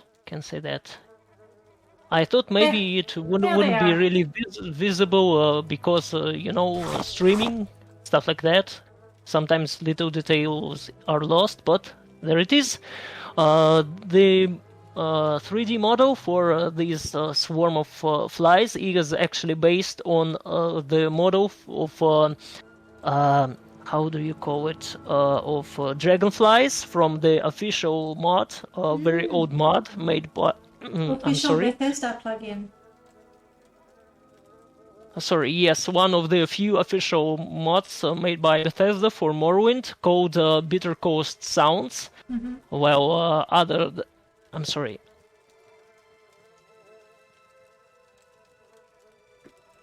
Sorry, something wrong with my voice, it seems. It's okay, It was... all right, where was I? Yeah, Bethesda, other than Bitter Coast adding... Sound. Yes, other than adding, the sounds for Bitter Coast themselves, it also added small visual effects like swarms of dragonflies above, that these little ample pods and coda flowers in Bitter Coast region in these ponds, little ponds. I believe most of these dragonflies were placed there too. So I just took that model. It it's actually very badly optimized, but at the time of creation of this mod, I didn't really know that. So I just took this model and ran with it. And honestly, most of the time the flies are just found in interiors where there's isn't that much of a problem with frames per second, stuff like that. So I don't think people would have problems with it, but still, maybe it's worth revisiting sometimes. There we go. So we saw the flies, and I got some new pants. That's a good adventure. Always nice to have. Always nice to have. Yeah, definitely. And we can find nearby the cave where we have more tiny immersive elements that we couldn't play without anymore. That way. So you mentioned a number of mods that you were particularly pleased with, the way they turned out. Do you have an absolute favorite? I know it's a hard question. I don't think I have an absolute favorite. It's very hard to choose. It's kind of like on a spectrum, and it's kind of fuzzy. There is no escape. Yeah. Some things I am just pleased with. Sometimes not so. With some I'm not so much. Sometimes some very few mods I actually hate. Maybe we will see these actually mods today, maybe not. But in general, I'd say, well, I really like how the Bravur of Balmora ended up being. Other than that, well, the small mods, like flies, I think it just does what it aims to do really nice. It doesn't have any unnecessary bloat. I do like my small mods at the end. Well, not mine too. Stuff like that. Mini mods for maxi effect. Yes, that's how I like to do things and how I like people to do things too. I was just thinking maybe I picked the wrong cave to find those cave dregs. Cave drips. I believe there's one in Adamasartus actually, near Seidenin. We can do that. Because I sure remember tasting that mod in that cave. Mod testing, that's what kills the Morrowind playing. Because after you've tested your mod, you've created 50 characters, you've been 50 times in the same cave to test something. Obviously you don't want to play after that. When you've seen a dungeon in a construction set so often that there's nothing to discover. Maybe sometimes it do be like that. Maybe sometimes. Usually I don't really test big mods, because most of things I do is pretty small. I try to make a save just before, something that my mod adds happens. This is the end of you. Try to be easy on myself, so to speak. Smart. Sometimes when something really doesn't work, no matter how hard I try, it wears a bit on me. But I wouldn't say I ever had a really major burnout from that. Yeah, it's a lot worse with quest mods that have dialogue. I think the cave I drip, would this imagine. one here. Yes, There. I would imagine. Shit. Of course, I went in the water with my torch. Yep. In these back rooms, somewhere there. The stream is a bit behind, but I believe you found this one. There. Yep, there it is one, and there should be another one a bit further. In the room where, the thief ring is hidden among some garbage. It's so lovely that it ripples on the water. Yeah, that was kind of a really hacky. I employed a really hacky method to, make sure there are ripples. The way I did this was actually adding a tiny, small, invisible creature there that kind of walks on water. So it just stands. Yes, it stands there and generates these ripples as if normal creatures or NPCs make ripples when they stay in water. That's brilliant. I love that. That's the fun part of modding, figuring out, because that. Yeah. Yes. That was before MWSE Lua was released, so I had to be, as hacky as I could. I wish there would be a better way to generate these ripples. Maybe just, these days I can just plug in some coordinates in a Lua script and it would work. But back in the day, I had to work with what I had. Yeah, exactly. You work it out. And lots in the of end, clever, hacky ways to do things. Sometimes, yes. In the end, it doesn't really have many downsides. The only part I could think of was if you used Reach a spell? some kind of spell with the area of effect attack, and it would hit the invisible creature. The creature would just, maybe die. I don't remember if I made it actually invincible or something. Maybe the worst part, if I did, then the worst thing that could have happened, could happen, is you getting some, maybe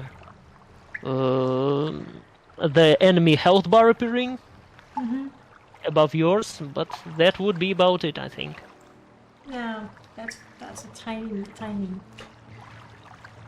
possibility, and definitely worth having those cave drips and the ripples. Like the sound is already there's already the activators that generate the sound, I think. Yes, the sounds are in the vanilla game. I just had to edit the vanilla scripts. I think at the beginning the mod was kind of bugged. It made some errors due to sometimes these activators being placed in interior cells without any water, so it would kind of take water level, coordinate that isn't there, and it would break all sorts of things. But in the end, I think I managed to fix that. I think so. Yeah. Very, very cool. There's Thank you. Oh, right. In the same type of mod, Melchior added drips to kegs. Yes, I do remember that mod. That was quite nice too. He did an even better job. Somehow he made it procedurally generate based on keg models, I believe so. In my case, it just works from vanilla, sound activators, invisible sound activators that were placed by Bethesda, but Melchior somehow managed to pull out completely, automatic placement for this. We do have a number of like your flies. Oh, night moth. Right. Another mod that reuses the model of Firefly, not Fireflies, Dragonflies from that old Bethesda mod. Would we now I'm go listening. to look at Go it? ahead. Yeah, except I'm looking at the time. It is nighttime. Yes, I think the weather is fine. I believe these nocturnal moths, they only appear in good weather. So if it's foggy outside, I could say outright that they would not appear. But here they are. And Great, this mod, great. it's one of the mods. Whenever I walk past a lantern with a night moth, I actually stop and I take a few seconds to look at them. That's great to hear. That's great to hear. Really That's like those. the kind of eye candy that I really want to add to the game. It's So subtle. yes, it's kind of simple in a way. It's a very simple effect, but it adds a lot in my opinion. It's extremely immersive. There are actually a lot in this mod that I don't like. It mostly has to do with it being so old. I know more about how Morrowind engine works these days.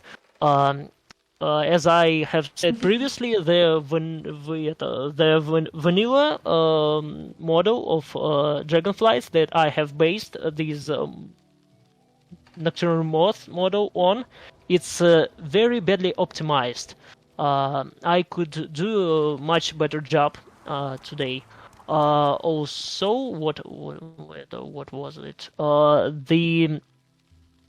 These moths, they actually use completely unrelated textures on them. I believe I have used some kind of fur armor or tree bark textures on them, which kind of makes sense in a way, but honestly, I would rather make new textures for them, something more, actually moth-like.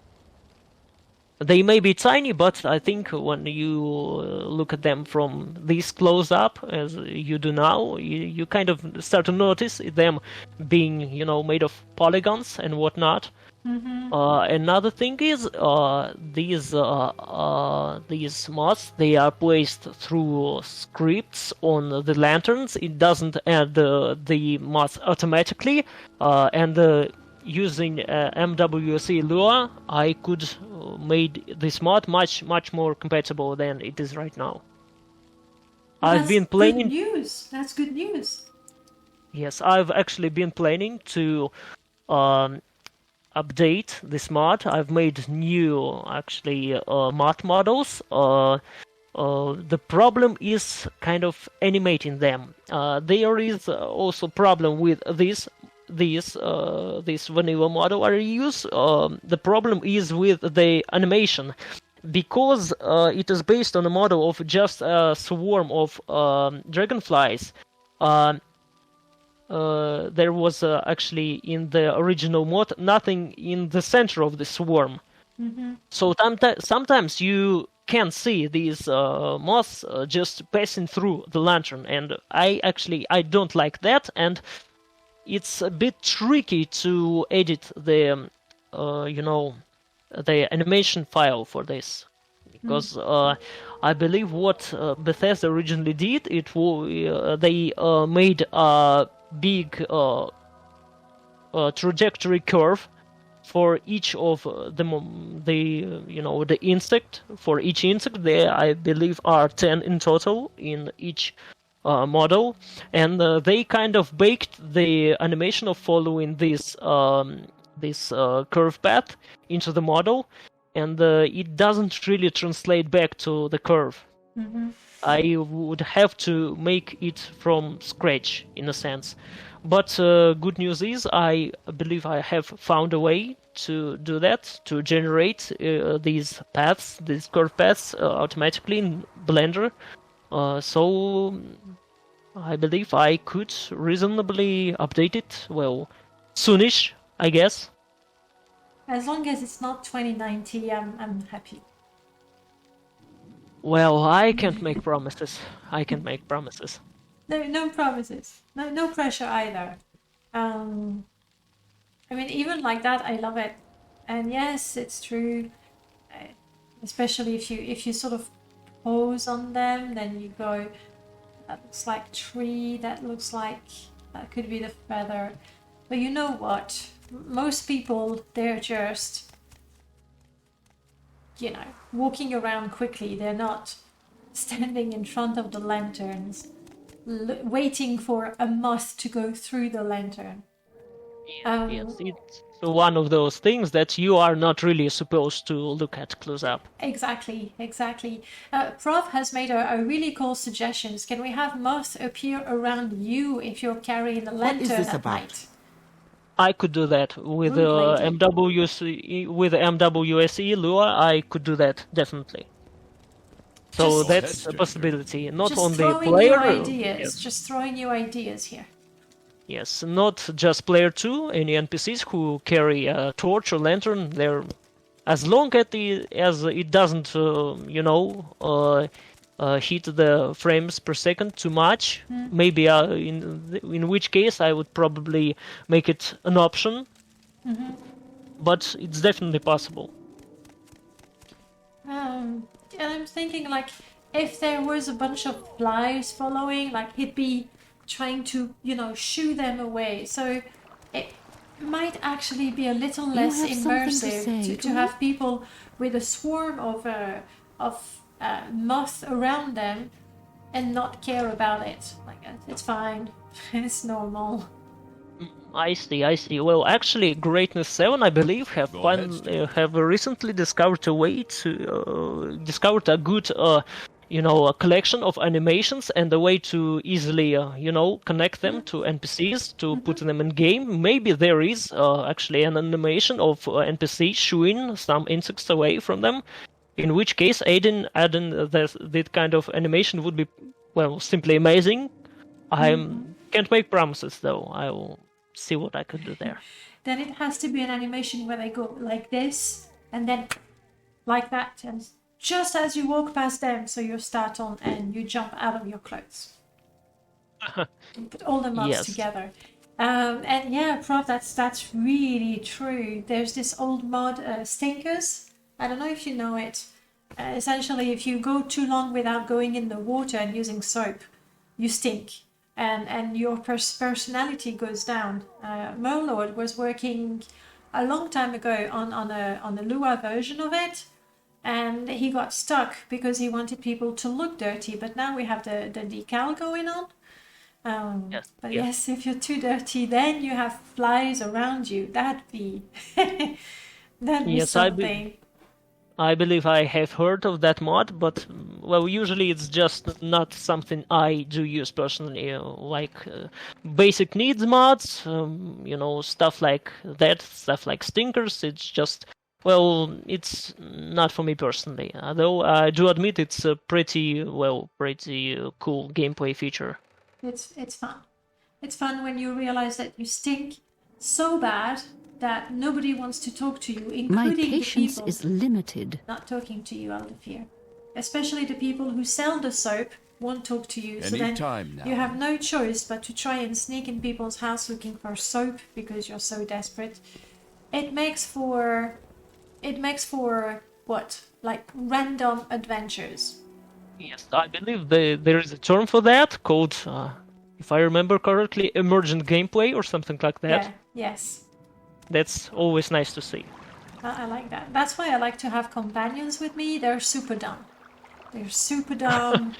They get in the way, they have me killed, they die, whatever. But they make things happen. And I don't have to make them happen. Any Can we time hurry now. I like this that. along? Okay. I could say that. Don't personally use any followers, usually, but I could say that definitely. But obviously, like, there's so many different Go ahead, ways to stranger. play the game that it... Absolutely, yes. And that's the beauty of it. I'm gonna go and look for yet another item that you replaced. I still have the cursor from Vegeto last week. I did not reinstall the vanilla one. Cheat menu. Thank you. And this time I want the Iron Warhammer. All right, that one. Yes, that one of my oldest mods, I believe. Let me actually check. When did I release it?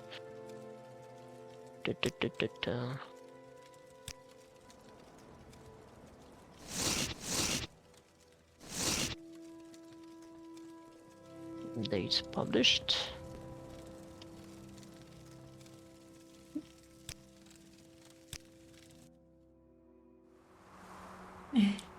Alright, that was correct. Iron Warhammer. And that was 2015. Wow. We were all so That was- young back then. 6 years ago. Time flies, sure flies.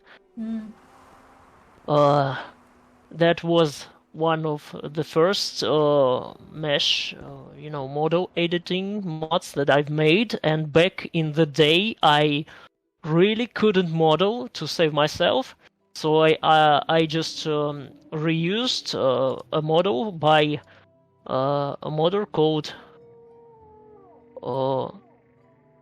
Simonizer, one of the Simonizer, yes, who did a lot of weapons. Yes, very very quality work. So I just edited his Warhammer model and added a spike that took more effort than I would like to.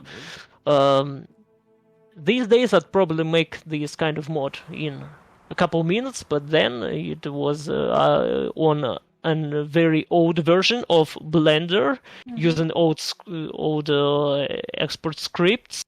That was pretty, well, I wouldn't say pretty hard to pull off, but much harder than it would be today. So did you start working on models and Blender for Morrowind, or it's something that you were using before? Never actually modeled anything before trying to make something for Morrowind.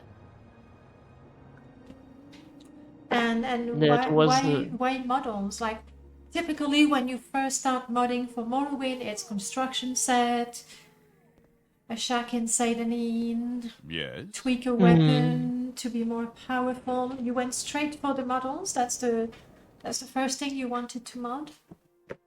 I'm not sure. Well, actually, I did make a lot of mods before my actual debut, in the sense that I just didn't release my mods back then. My first mod, I believe it was released in 2014. It was Skyrim like Drogerized. That one is just a texture edit, small texture edit, and then I started to mess with models a bit, and well, I don't know. I guess I just not sure how to explain it well. I was just became kind of ready for some, creative modeling work and just ran with it. Fair. Would you say that you've learned a lot making mods for Morrowind? Not sure really. I have learned a lot compared to how I was.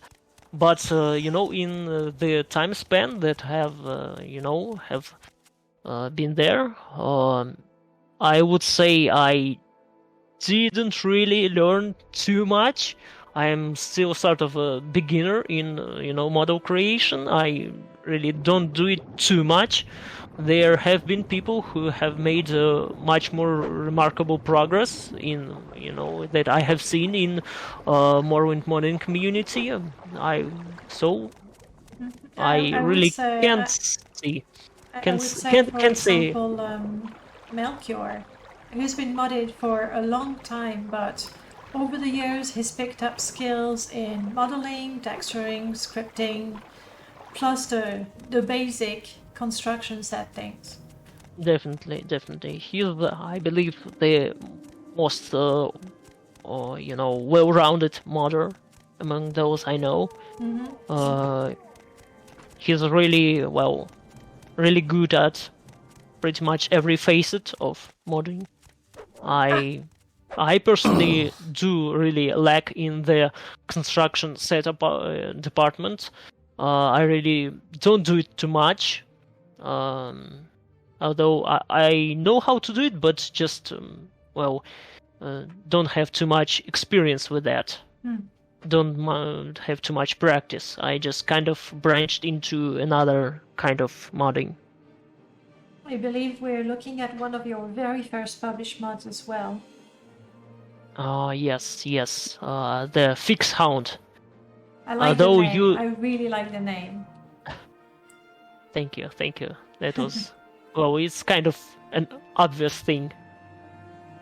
An obvious then name again, for this nobody kind else of mod. thought of it, so I guess so. Well, sadly, it isn't really too visible. Here, maybe the way I did it wasn't really too apparent. Yeah, there's it could be also kind of because it's the vanilla texture. I think you made. I'll have to find it again, but you made replacers for darkness textures. Like you were pretty thorough with that. Yes, the thing about this mod is that I edited it model side, so any kind of retexture you use would work automatically. The way I made the feeding spikes, or how they are described in Morrowind dialogue, yes. The way I did make them purple is by editing the model itself, adding some vertex coloring. Well, I guess in the end it doesn't really it really isn't apparent. I guess it does depend on the texture you use. It may actually make it stand out more. If I did it texture size, yes, thank you for the picture. If I did it texture size, I would actually need to make, I guess, edits for every replacer of Nyx Hound there is. But if you do it model side, well, it is automatically,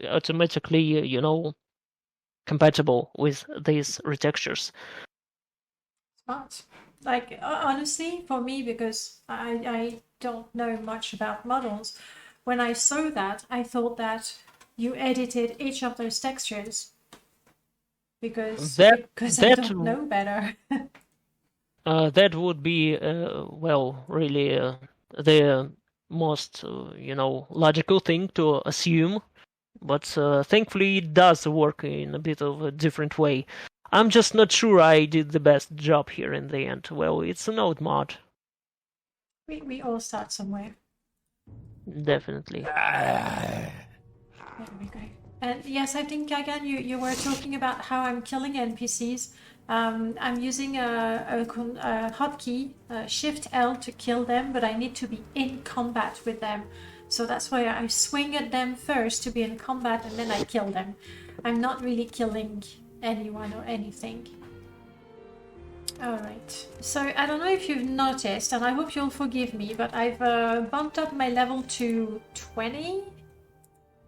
50, and I've traveled to a cell where I've never been before, and I'm hoping to find some creatures along the way.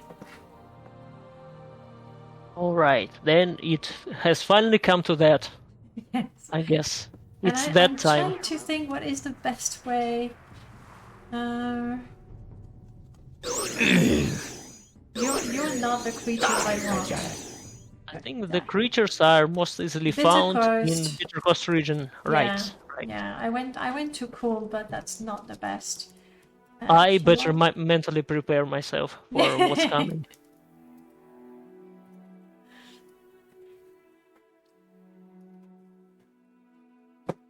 I actually don't remember at which level these creatures appear.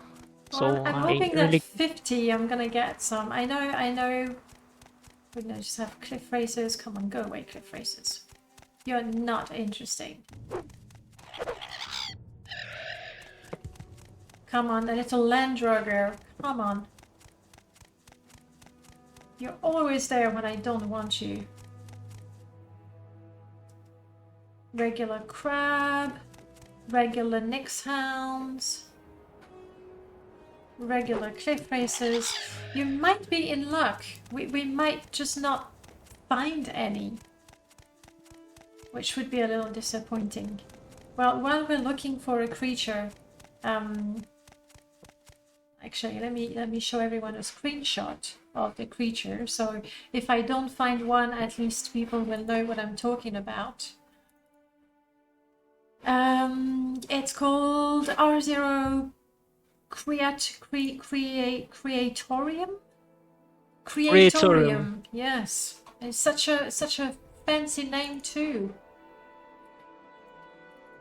Alright, that's the creatures I'm looking for, guys. We'll try to find them.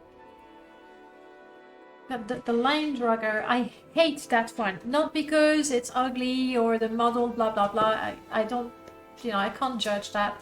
I hate them, they scare me. I could see why.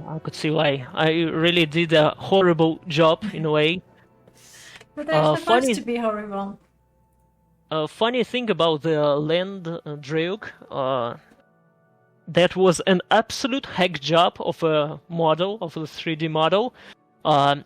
Maybe you could recognize that, but I actually made it by editing a Hawking Fabricant model from from Tribunal. I removed basically everything except the legs.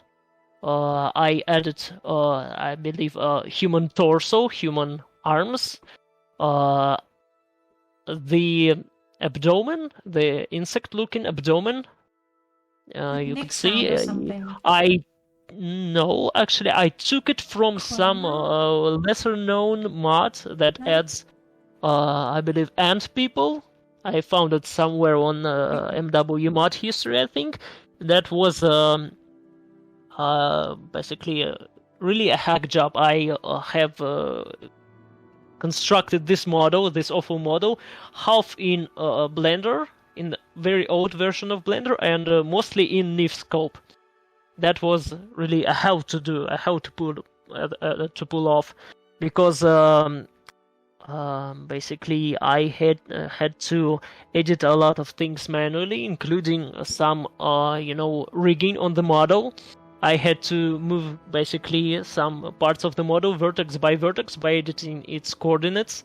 They had, I believe, it's a part of a very old semi-rebuilt Vermeer data model, which I took a face off and retextured using vanilla, Druk textures. As for, the things on its back, I don't know how to better call them. It's like stingers, I guess. Yeah, kind of half stingers, half tentacles. They do use the Druk tentacle textures. They octopus-like, except they're kind of look more like a stinger. And the mesh itself, the model itself, it's from the Hawking Fabricant, tail. Except there are now two of them, because I found a little exploit which allowed me to duplicate it in the model file in Nifscope, and somehow both still work. They kind of use the same animation. So when I combined this hack job, it kind of worked out in the end. But honestly, at this point, I think I really could do a much better job now that I do know much more about modeling, and we have much better tools. But I don't know, I just never really got around to do that. So you say you hate those. Is it that you hate the result, or you just have terrible memories of when you made it? No, actually, making it was really fun, despite it being, not very, how to, kind of like that. Yes, it was kind of, I can't find a fitting word. It was kind of annoying in a way. Yeah, I had Oh, to is it do a lot. tedious? Like Yes, it takes a lot. It's very slow.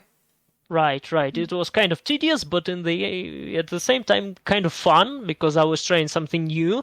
But the end result is just not to my standards as it is right now. You can see there are glaring, you know, glaring mistakes I did, glaring design mistakes. Uh, Yeah, but I you just know, don't like how it looks. in the game, when they come running towards me, I'm not looking for the glaring mistakes. I'm running for my life or getting my sword, like I'm holding my sword like that. I was like, okay, let's do this. I don't have time to look at them.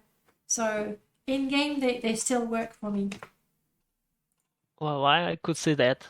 Still, I would prefer if maybe somebody else edited them, or maybe if I could have it, maybe if I had some time to redo them, I would. Well, but the thing is, I rarely nowadays work on creatures. It's just not something I've came to specialize in. I just, do clutter, not very a lot of animated organic things. Uh, the Landrook is really the worst offender in this mod, but I'm really not a fan of the crab also, which is just That one? the big crab, But the it's one so that is cute. just that building, the scar from Audran that has been put on vanilla crab legs. Just it kind of looks more like a collage. I believe that's how it's pronounced. Than its own creature. The blind slaughterfish is just it's easily recognizable script head on the body of just normal slaughterfish, just with the kind of crappy texture job. That's basically all that I see it as these days. Again, when you're in the water, you don't go, ah, you have a scrape head. Ha! You just swim faster. That's what happens. I guess that's the saving grace of my mod, that you really don't either don't have time or can't really see it well. Yes, I guess that's why more people appreciate than I do. Than I would like to, maybe even. I mean, sure, the models are kid bashed, but kid bashing is not necessarily bad. I mean, I can see, that could be. Kid bashing at this point, it's very just. I can't really describe it as anything other than 2000s at this point. True. Especially, it's true nowadays. We do, and I'm saying we, I mean the community. We do have better tools as well, so. Definitely. Modeling, making new models for Morrowind is more easy than it has ever been at this point. Alright, I'm looking at my list. I think we can go north and visit a long forgotten village. Alright, that actually I do like how it ended up being too. The village of Old Redania.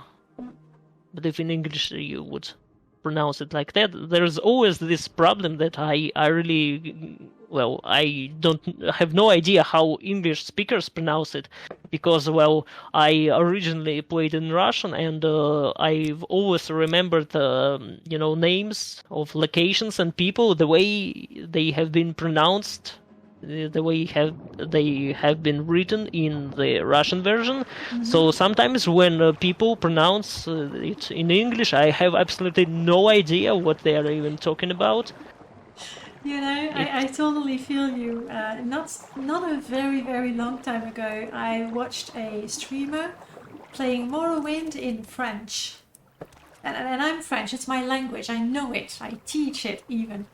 And so they were playing, and I was listening, and I wanted to help, and I found that I was not able to explain anything because I was like the Dunmers, like I was using the English words, but they're translated in French, and basically it sounded like I was talking complete garbage.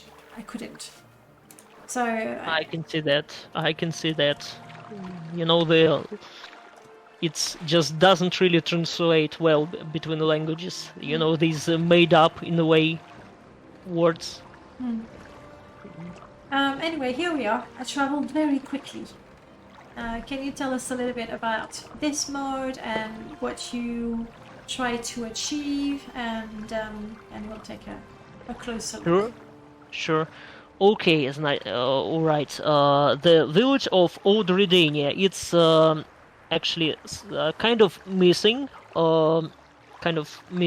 settlement on Vardenfell, because it's mentioned only in dialogues and I believe in one of the guide to Wardenfell books, well, scrolls, I should say.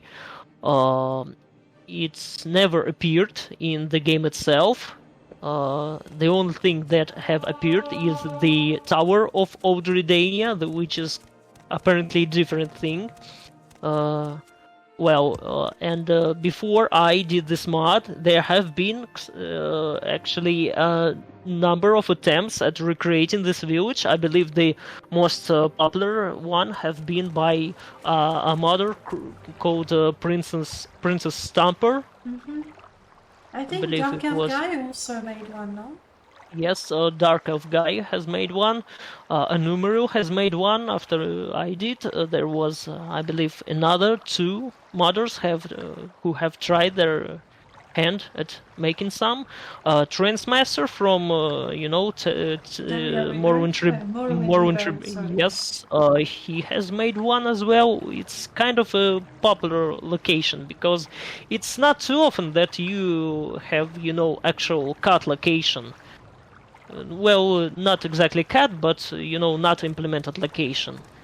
There are many, mods that add original settlements, but of course, when you have actually, mentions of something that isn't there, people would, want to jump on it, want to implement it. Yeah, That's because how you can do something that is lore friendly, but you still have the freedom to put your vision the way you imagine it. Yes, exactly. Alright, what was next? I wanted to try to do something different too. In the dialogue and the books that it was mentioned in, the Alderdania village is described as a remote fishing village, so I wanted to go as far with this description as I could. That's why you actually don't have any travel services here. You have to reach this settlement by itself, which makes it one of the few settlements that can only be reached in this way. Actually, another one is kind of nearby. It's Outvelothi, which is to a remote fishing village near Ku, I believe. Here. Since it has a noticeably Dunmer name, I decided to go with the Dunmer village, and I believe in Outvelothi there are only Dunmer living there, so I went with that here too. But since it's much more remote than even the Outvelothi village, I have decided to add it to give it some character and make the locals even more, distrustful and xenophobic in a way than Dunmer already are. And they are like that in the base game. So basically, people really would not like you initially in this village. Another thing is, I try to, since there is a very old, extremely actually old Velothi tower nearby on the hill, up the hill, I have added some, Ruins? the Like a Veloci? yes, Velothi ruins around it. Nothing you could enter, just bricks here and there, broken pillars and whatnot, just to seem it look like these village have been built on ruins of much older settlement. So what do you imagine was there? Like more towers? Yes, kind of like that. In the lore, it is described that originally, I believe it was before even First Era, in the late Merithic era of Tamriel, there was a settlement of colonists from Somerset Isles. They have, reached these far shores. But in the game, we only have a Velothi style tower there, which I imagine it must have been, later structure that have been built on, I think, the ruins of an old one, and it still would be an extremely, extremely old tower, back from basically the dawn of Morrowind history. So I have imagined it as having some kind of, much bigger Velothi complex, which has just been either destroyed or just, gradually eroded away.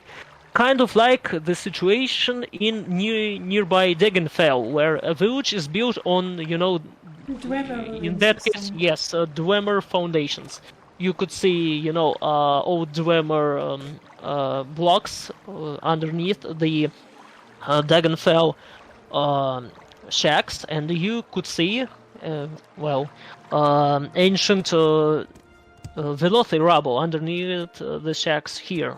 I wanted, to stay a bit consistent, even though you could say it's kind of, just imitation, but I think in the end it works kind of nice. It's not copy paste. It's like you said. It's being consistent. So that works, I think. Melchior is making an interesting point. He's wondering if Alredania was actually changed to Al Velothi during development. Like they talked about it and they were like, oh, we're gonna do this one instead. It could be, an artifact indeed of old stage in a Morrowind development. Actually, let me check and let me check an old map which was made during the development of Morrowind, if it loads.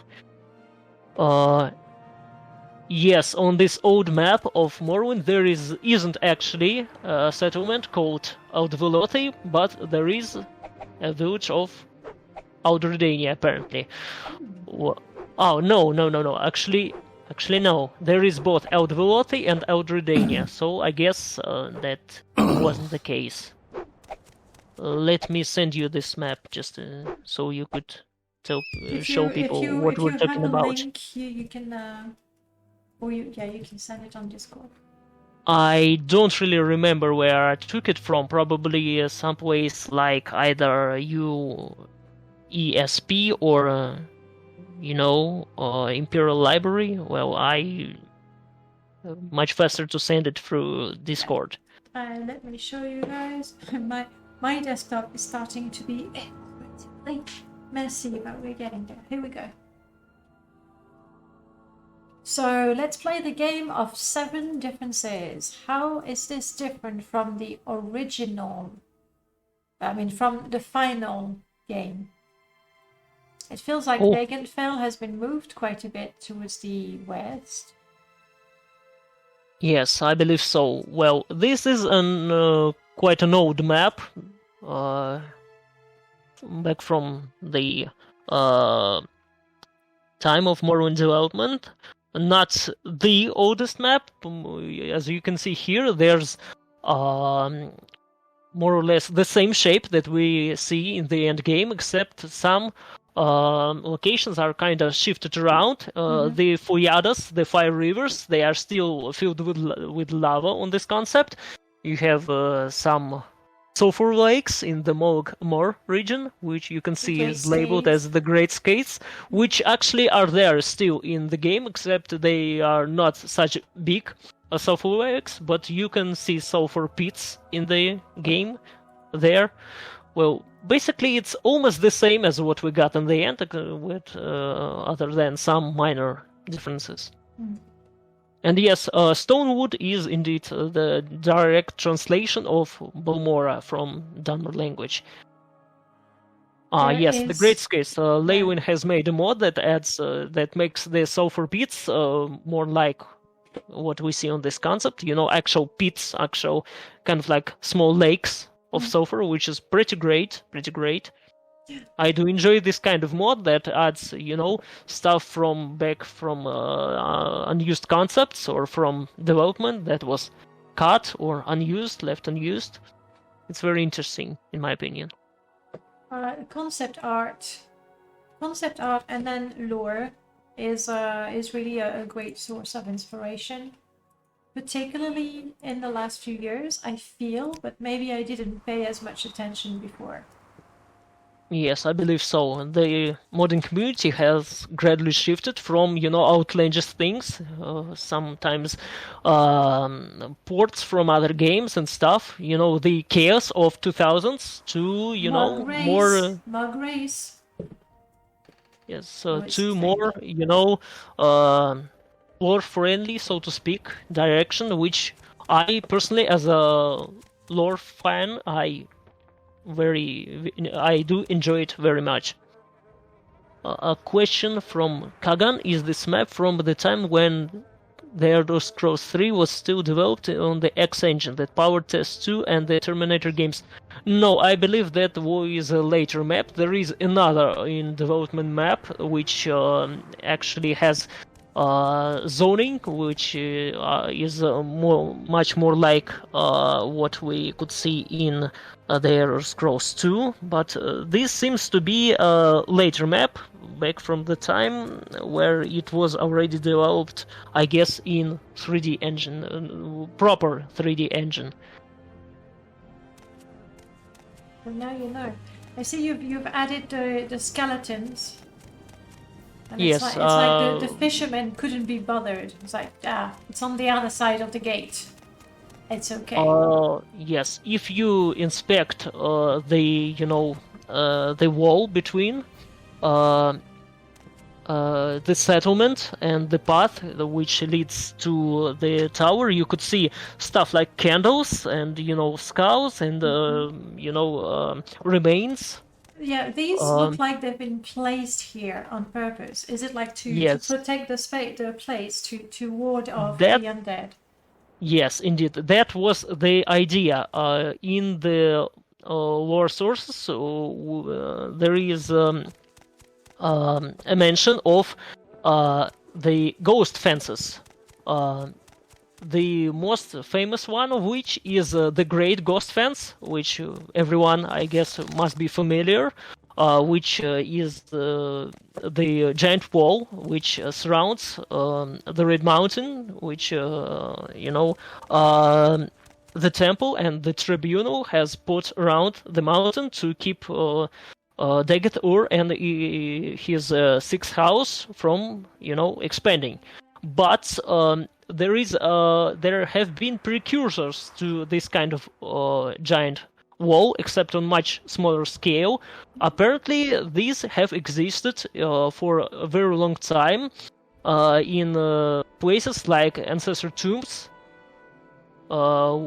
which apparently this is these smaller ghost fences were too powered by remains of Dunmer ancestors and were used to protect, the visitors of the ancestor tombs from, either undead or, other spirits and so on. So I decided to sort of, touch on this idea, sort of reference it in the design of this location. No, I like that. Little details for the curious. This guy has got the best view in the village. I guess so.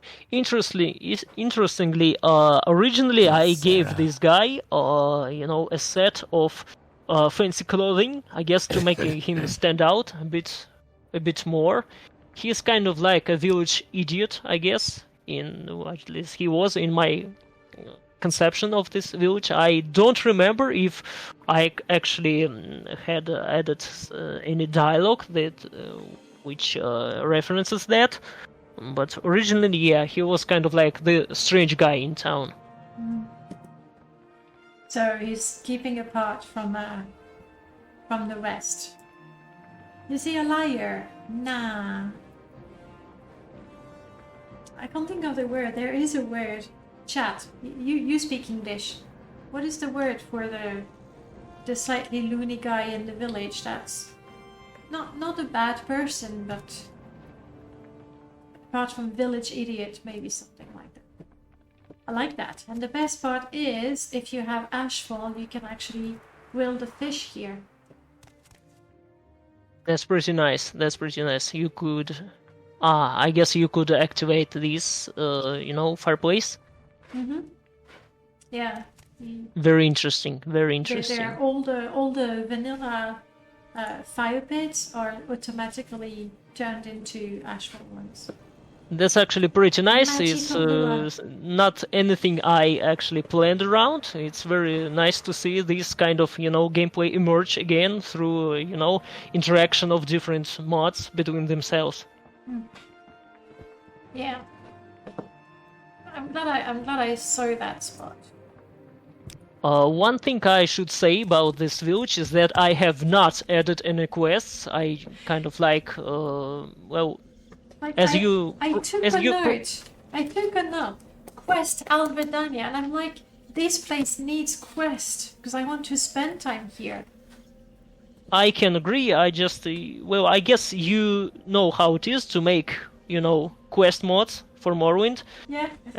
For me, especially since I don't really, specialize in stuff like that, in mods like that, I rarely actually make levels. I guess this one, this example of level design, it didn't end up to being too bad. Actually like how it ended up to be, although I guess the rubble models could be a bit better. I kind of like just, retextured the vanilla ones with, velothi rubble textures and just went with it. But even though even though this location it doesn't have its own quests, there are actually several quest locations around this village. Through for example, the Sanctus Shrine pilgrimage, or Sheogorath quests, and I made it so that the residents of this village, they can actually reference these quests. Depending on the state they're in, actually, if you speak with them, they can give you directions to various quest locations, which are nearby. Okay, like I can talk to them, but because I've done literally nothing, we got out of the office in Sadanin and we haven't talked to anyone. I'm guessing I have very, very few topics. That's I can't show that. But that wouldn't really work well, because you are supposed to have some, activated, dialogue topics. Mm-hmm. Yeah, exactly. Right now, Mibo, we are not. I mean, we have mods because we are taking a look at them. Right now is Alvaldania, and I like it.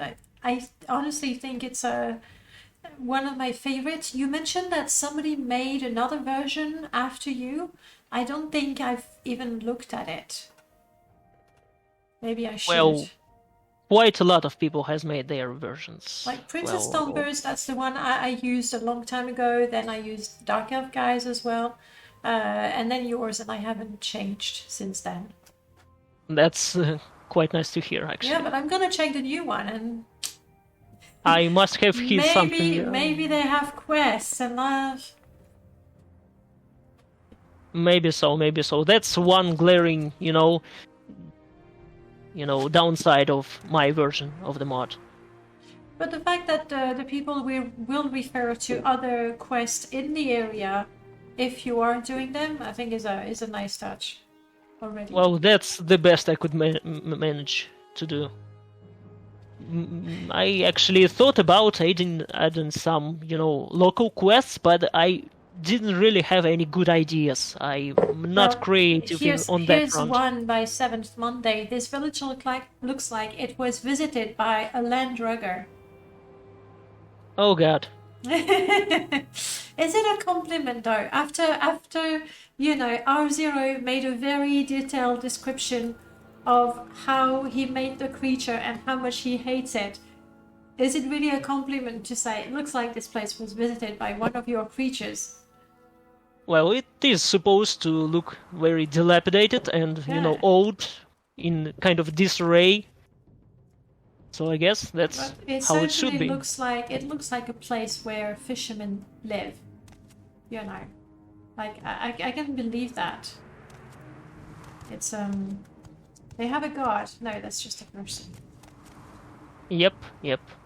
It's just some guy with connections who lives here. Come on, let me take a look inside. Unluck. Yeah, that's not gonna work, is it?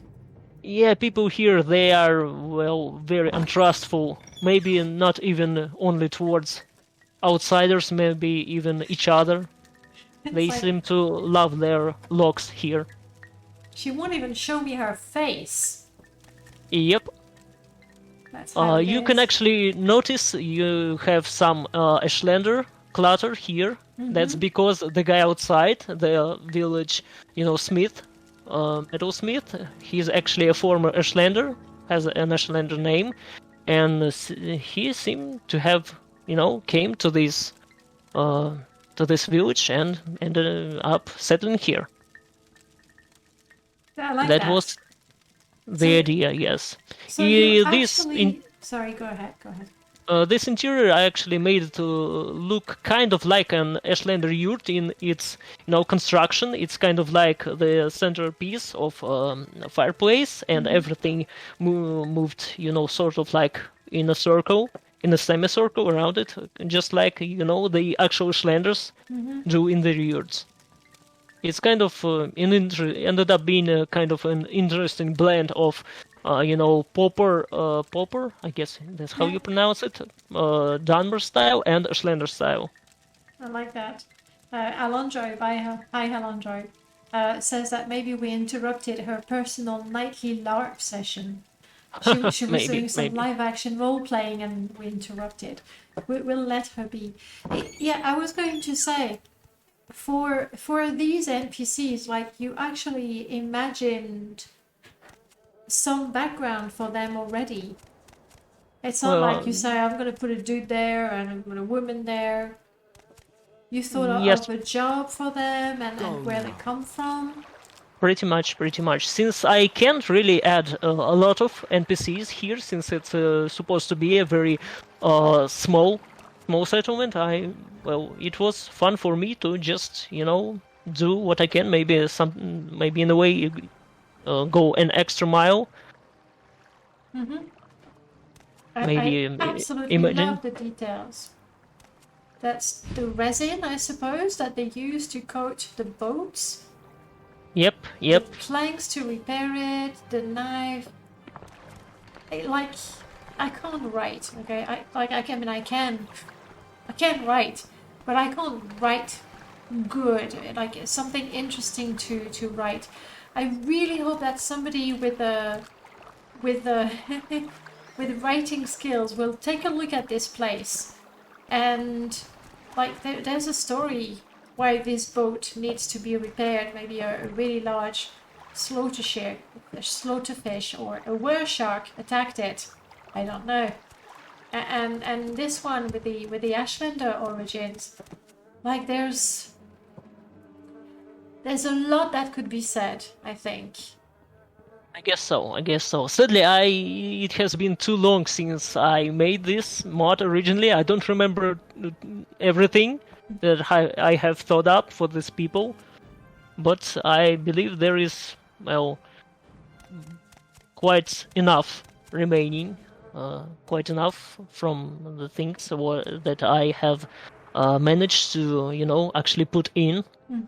So I guess, well, if anyone wants to, add some quests to this mod, I'll be happy to work with that person. Sure, maybe give really some good. pointers, maybe receive some. And this one, is it because you decided this was abandoned, or because you were like, I don't want to do another interior? I guess it's both in the end. A little bit of both. I Russia. wanted to give it somewhat an kind of partly abandoned feeling, the feeling that people are actually leaving this village. And when people leave, some places get, abandoned. Makes sense. That's just how it is. You can't blame them. You have... oh, now it's my voice that's going weird. You have those tiny mud crabs invading. Oh, honestly, it's just a crappy place to live. But Yeah. for many people here, it's just their home. Find That's someone it. else to bother. Yeah. Also, the Wi-Fi sucks. Yeah, it would be really good to get a little quest. Like I think there's potential for just looking at it. 3 quests. There's the village idiot. That's interesting. There's the Ashlander people. Why they came here. That would be interesting. There's why nobody is eating that fish. It's rotting and it's smelly and it's attracting the crabs. And when is the boat going to be repaired? I wish I could write. I really wish I could write. I wish I could. Yeah, I know. Before I forget, little bracket, Alondro, I sent you a PM on Discord. I don't think you check your Discord very often. I can send it on Twitch to you as well. Look it up, it's important. Right, so that is Aldredania. Also, I would really love to know more about those ruins and was it a place of any religious significance? Why Kind did of they, like that, I believe. Why did they build here anyway? Well, one thing about this mod is that I have been asked about it, that why didn't I actually touch the tower itself, the Aldredania Tower, and that was because I really didn't want to, make this mod too big. I thought that the Tower of Aldredania, it really deserves its own dedicated mod. That would really do it justice. I wasn't prepared to tackle it at the same time as this small village, so I decided to just do work in small steps as you do, and do something that I could reasonably pull off. Well, and leave the tower for later, for maybe somebody else or maybe myself, once I'm ready. That would be good also. But I It's honestly very- don't mind it. There's undead people, there's ruins around. Why would there be more? Maybe plants and things, I don't know. I can't really imagine what I would add, at least to the exterior. I can't think of it. The interior I think was quite simple, it was just that. The interior is kind of underwhelming, to be honest. I think it deserves to be at least on the level of the main quest dungeons. Like that tomb or Arcontent or Urshulaku, burial caverns, stuff like that. That kind of scale, and it's very small actually. There are a couple interesting places here, but nothing really to write home about. Yeah, the fact that it is submerged makes it stand out a little. If yes, we that- had, There would be a yes, different mod. if we had some kind of tile set of what is supposed to be ancient elven, high elven ruins, It would be great to True. implement the original tower that was in this location, apparently before this Velothi ruined tower. That would be True that interesting, but the Veloci tile set is actually quite versatile it is indeed. when you It is. compare it with a Redoran. Just a random example. Redoran tile set is like I don't know what to do with this. It's the Redent, I would say, it's kind of underused in a way. It has all these giant, absolutely massive, manors under the scar, absolutely gigantic in a way. But you barely, visit them. You barely experience them, even as a player who, is a Redent himself, really, or herself. Um, it has potential, I believe. The Redron Tale set. It just really isn't used in a good way in the game. Well, somebody make something with the Redoran tile set. I mean, we did have the mud jam in spring, where we had a few mods for Redoran, House Redoran, but I don't think it's enough to make people really want to play Redoran. Redoran is, I believe, the least popular great house, and it is so for a reason. It's kind of hard to, sell it, so to speak. With Telvanni, you have these, crazy wizards in the towers. Personality, yeah, that they Yes. stand out.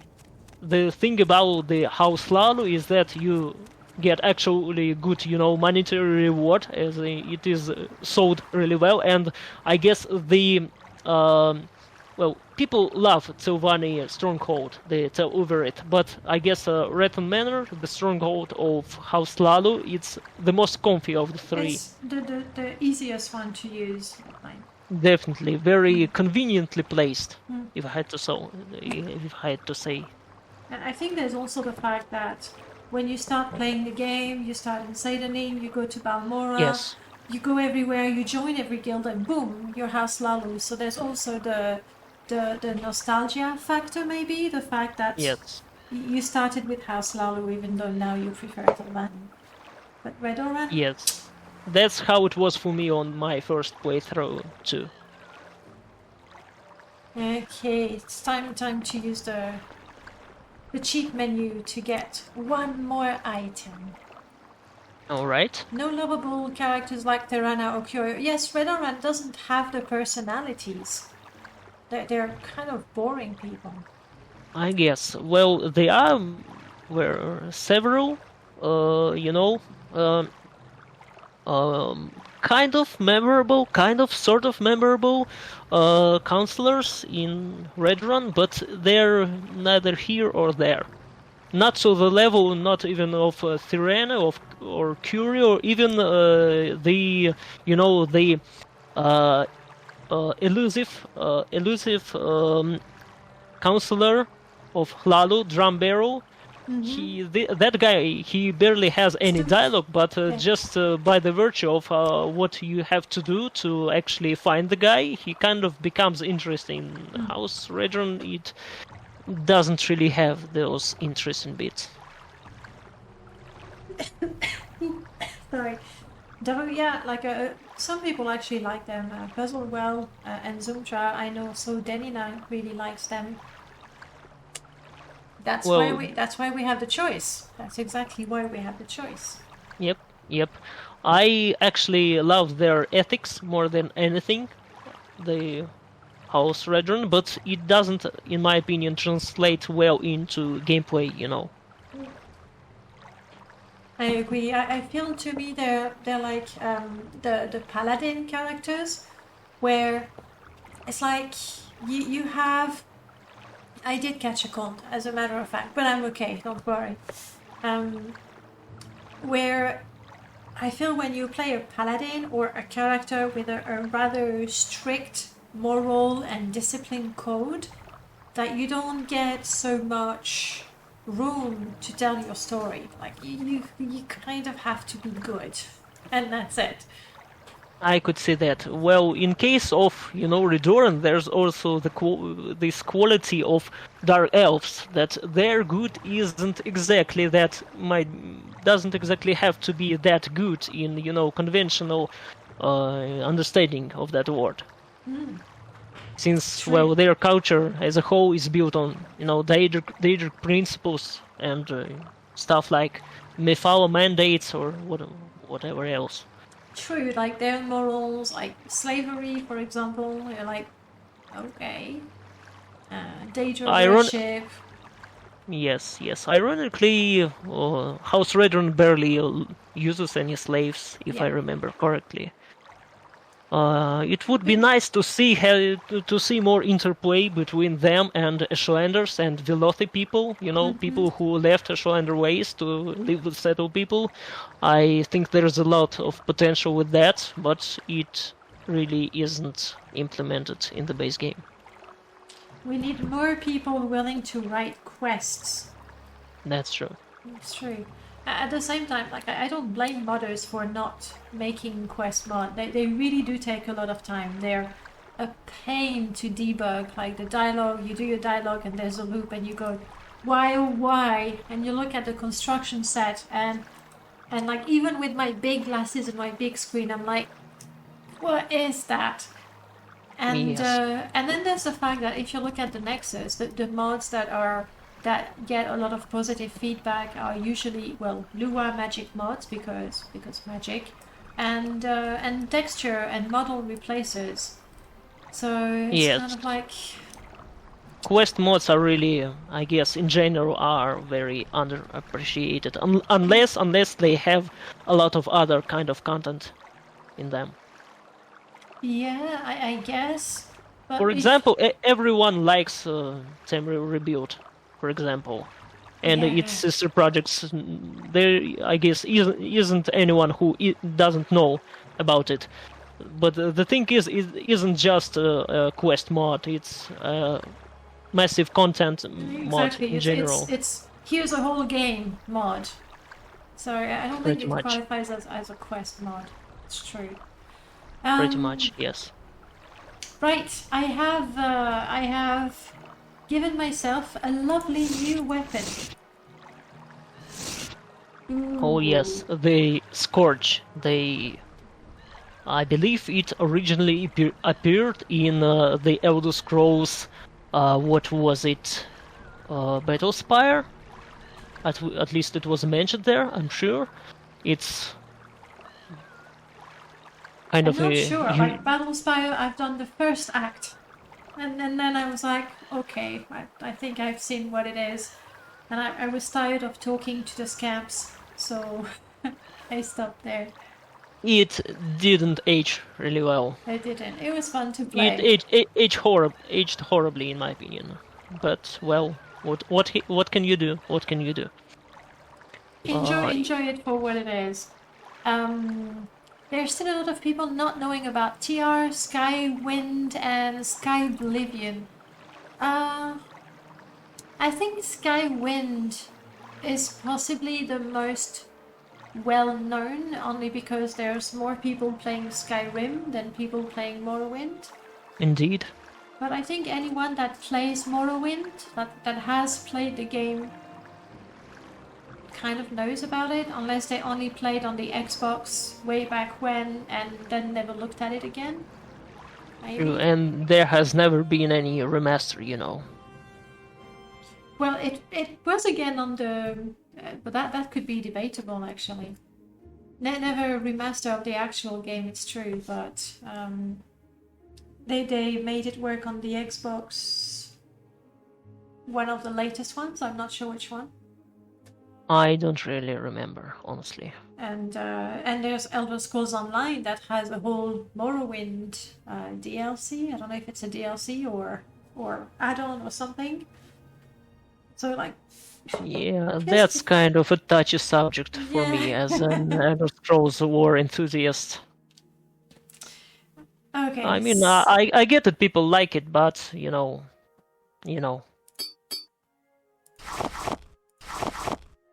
It is a big debate.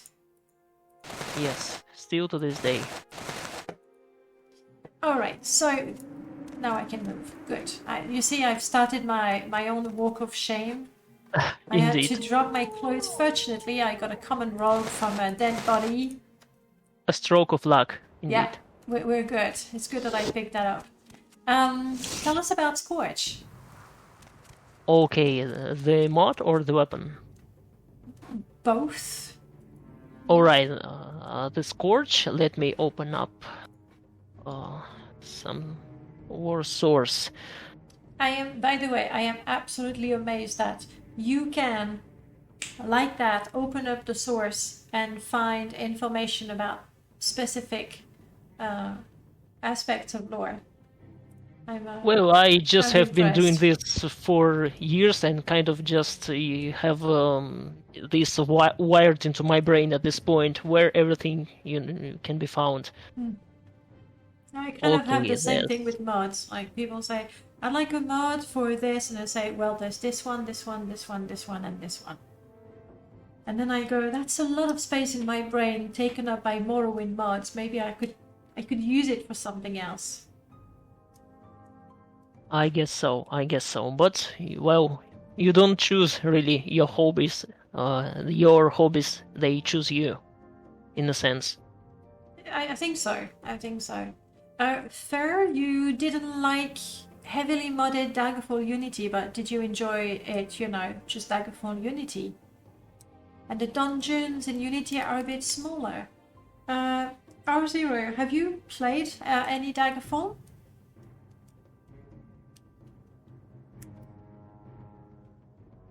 Have I lost you? You still there? Hello? Yeah, okay, we're back. I was asking you if you have played Daggerfall. I have tried a bit to play Daggerfall Unity, never played the original. Honestly, it's, this genre of games, it's really not something I do enjoy. I'm a Morrowind baby, so to speak. Yeah, I had really, trouble adapting to Daggerfall style, for example. I'll be honest, I'm not a baby anymore, but Daggerfall, it's better with Daggerfall Unity. But as far as I'm concerned, Morrowind and Daggerfall, sure, they share the world and some of the lore, but they're entirely different games. Like, it's just not the same. Very same different design philosophy, extremely different.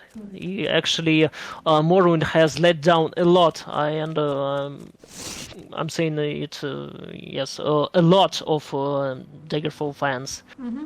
Even in the Russian community, I have seen the old forums which really complain about where old Daggerfall fans complain about Morrowind in really the same way Morrowind fans later complained about, Skyrim and Oblivion, what they did to the series. I guess that's Morrowind is where it all started. It is simply a completely different engine and different philosophy, like you said.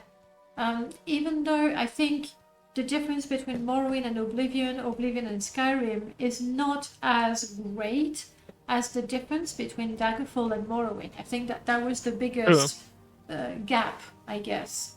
It was a very big jump, indeed. Morrowind is awesome, me boy. We agree. We definitely agree. Preaching to the choir here. Yeah, exactly. There's no one, I think, in this channel that will disagree. Though some people prefer, one Elder Scrolls games or the other, but they tend to like Morrowind. You said you look at the Skyrim mods, but you don't play it. Have you tried it? And what about Oblivion? I have actually played, Oblivion, both Oblivion and Skyrim, quite a good amount. Oblivion more so. Back during the time it was released, I was very excited.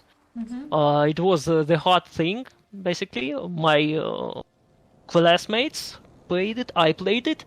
Back when I stayed a bit, upstate at the summer holidays. Mm-hmm.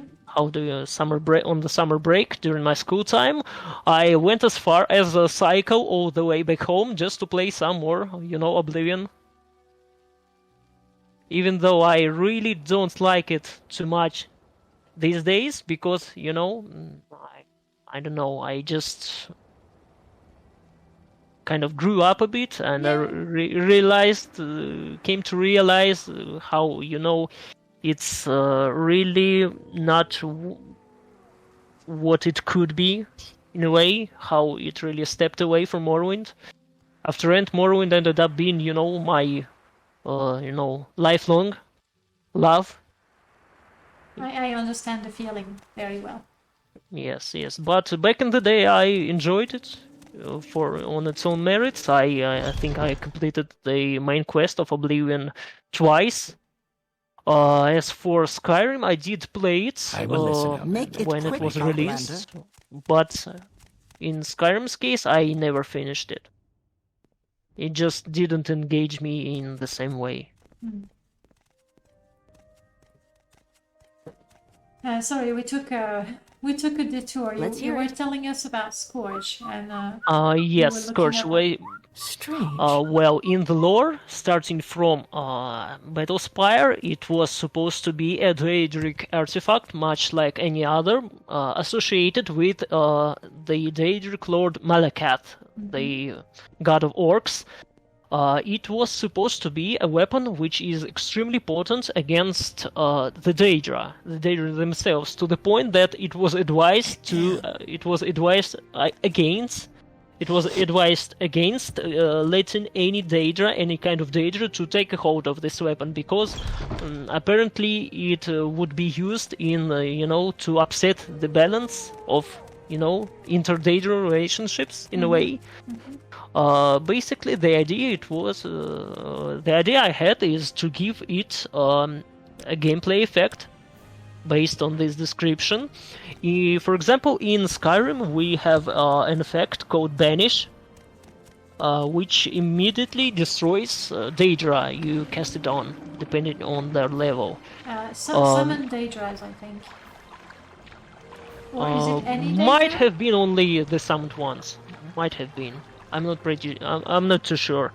But well, I decided to give it an option to, you know, immediately destroy any Daedra that is hit by this weapon. Because honestly, in the vanilla game, it's kind of underwhelming compared to what it was supposed to be in lore. Instead, it just has an effect of well, summoning Daedra instead of banishing them. I guess it makes easier to, you know, debug this mod to test it out. But well, I guess it's not too apparent of an you know, an effect in the end, because it just kills all Daedras in one hit without any, you know, special visual or sound effect. But well, it does what it does. It's one of my earliest mods. If I did it today, I would probably implement it using MWC once again. But in this mod, I actually had to add a script on, I believe, every Daedra. I don't remember if it was on every Daedra period or just the summoned ones, but I really didn't... From the description, I think you said summon Daedras only. Alright, yes. I guess making it one hit kill every Daedra would be really kind of... OP. Yes, too OP. Too OP. So, well, there we go. That's what it does. It's a small, simple mod, really. Nothing too fancy. Well, it's Just a mod adds- that makes a weapon do what it was supposed to do. Yes, it adds some utility to otherwise, you know, really not that interesting of a weapon. And was the model changed as well? I don't think I ever found No, Scourge. not really, not really. It looks fine. I'm gonna go to... There's a nearby Daedric ruin, I think. See, I want to find some actual Daedra and see if I can banish them or destroy them. In this case, in case I want to, you know, test out something like that, I just use the place at PC command a lot. Yeah, that's probably the smartest way of doing it, but since I have a Daedric Ruin here and I'm level 50, there should be plenty. Makes sense. Should be a lot of, Golden Saints, all kinds of stuff there. I see Flame Atronax, Storm Atronac. No! I zero seed back to Saran. I wanted to remove I wanted to put the collision back, and instead I zero seed back. I see. Sometimes it does happen.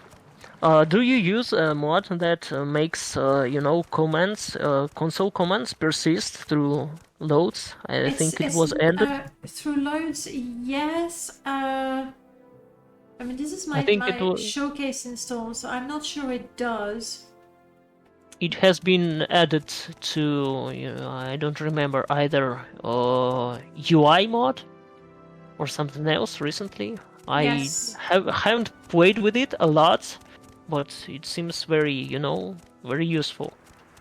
I think it is Null Cascade's UI extension mod, I think. Yes. Which we were talking about the potions that were really, really hard to find. It's true that having the search bar now in the inventory, such an improvement. Definitely a lifesaver. Yes, we could COC, we could do all kinds of things, but we enjoy the scenery. Some good, look at that, good vanilla tree textures. Oh yes.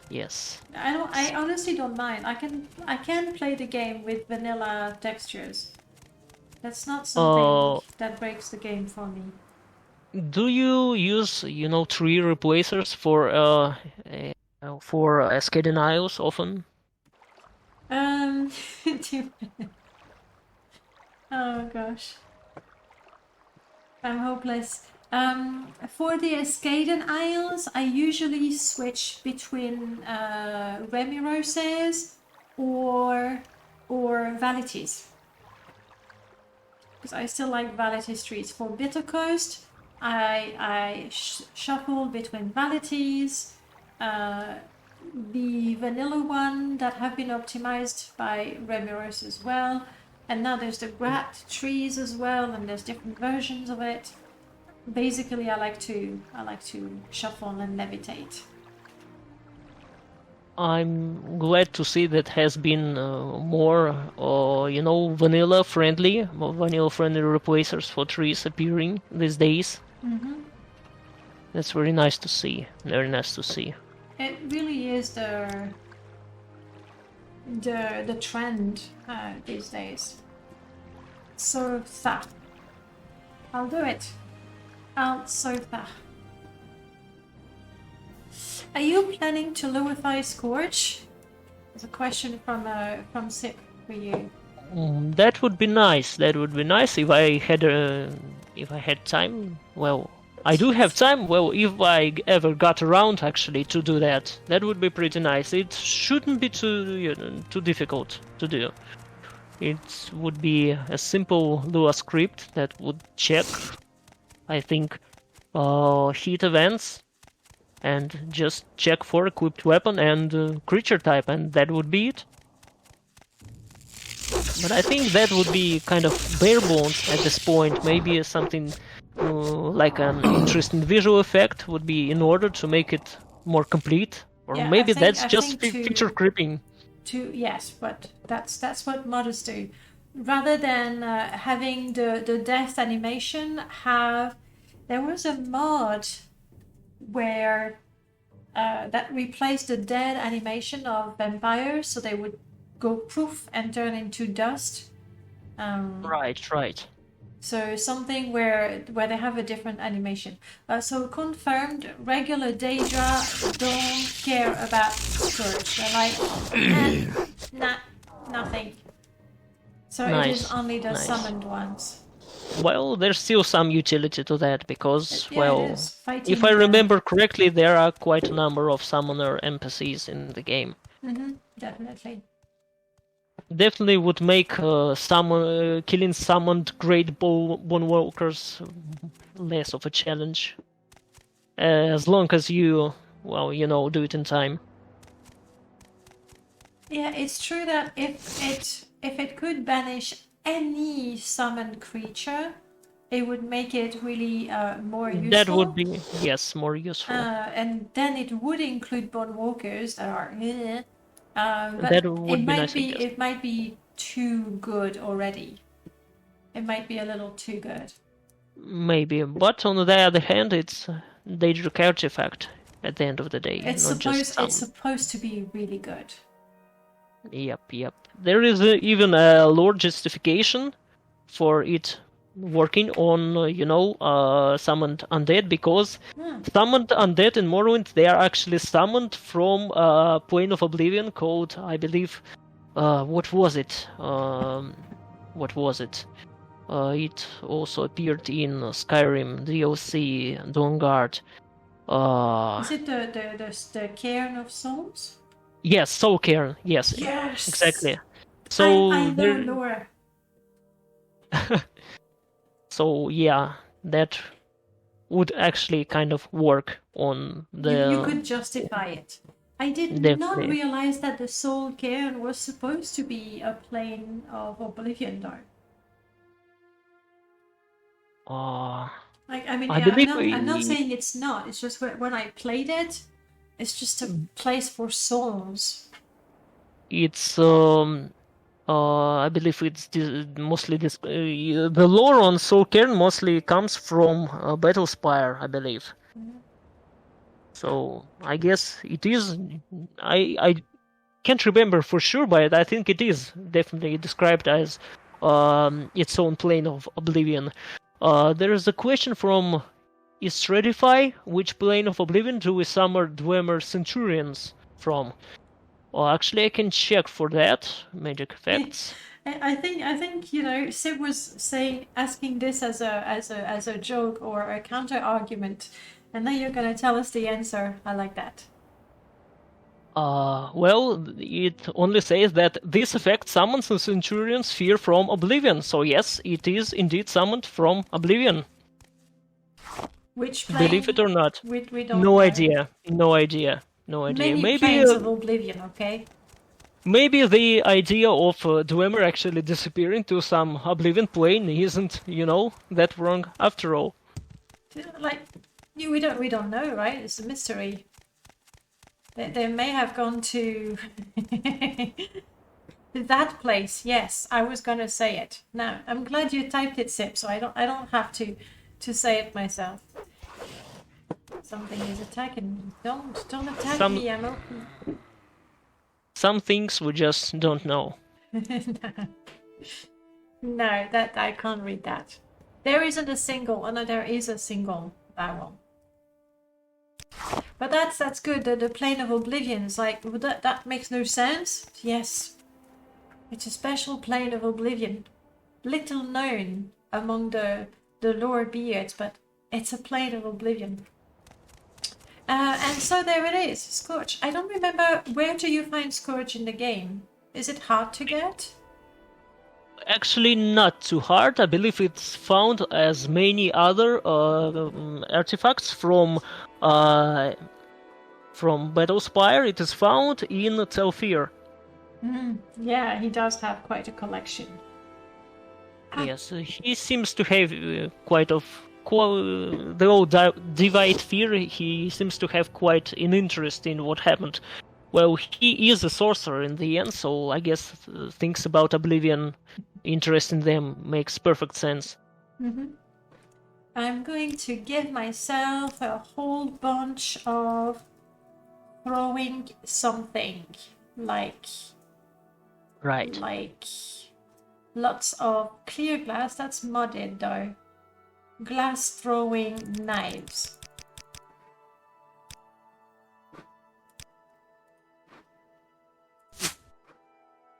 Okay. What is going to happen as I equip those glass throwing knives? Well, in the vanilla game, if you throw a weapon, due to how weapon animations work, it would actually, fly its handle first. It would hit an enemy with its handle.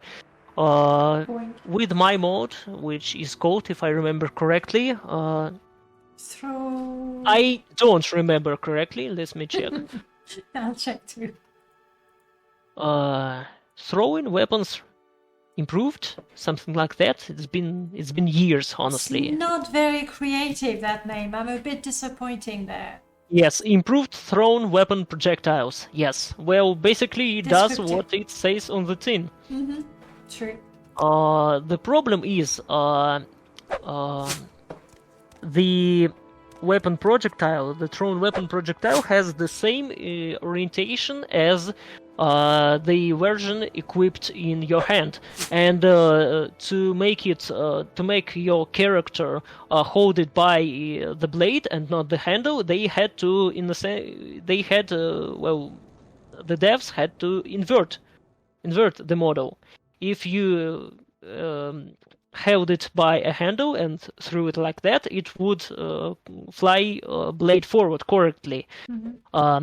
So what I did was, I actually don't quite remember how I managed to figure it out. It's been years since that, but somehow I found a sort of exploit in the weapon animation system, which allowed me to make it so the weapon is animated only in flight. Basically, as you can see on the stream, it rotates now. Very cool. Since then, the same technique, I believe, was used in one of the Project Tamriel mods. I don't remember which one. Might have been Home of the Nords, to make thrown axes, tomahawks. Stripes, yeah. Stripes made them, made the tomahawks, and he credited you for your throwing weapon fix. Right, so I remember correctly. Nice. I don't remember. Oh, right. The same actually applies to darts, but since the darts, rotating mid-flight wouldn't really look as well as knives and throwing stars rotating, I just kept it static. Okay, let me get some throwing stars. It's really not that easy to explain how this mod works, under the hood, so to speak. Basically,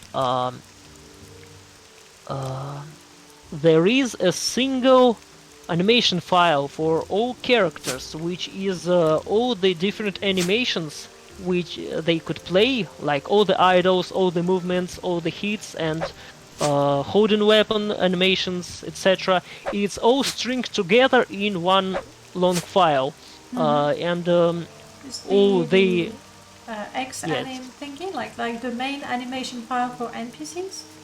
Yes. It's all Base anim, something like that.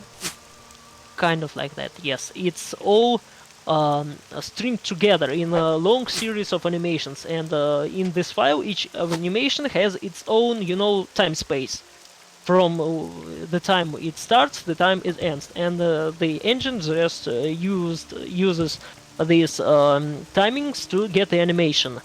When you have a weapon equipped and this weapon has animations too, it takes the same timings that would be used for the animation groups on the player, and uses the same exact timings for the animation of the weapon itself.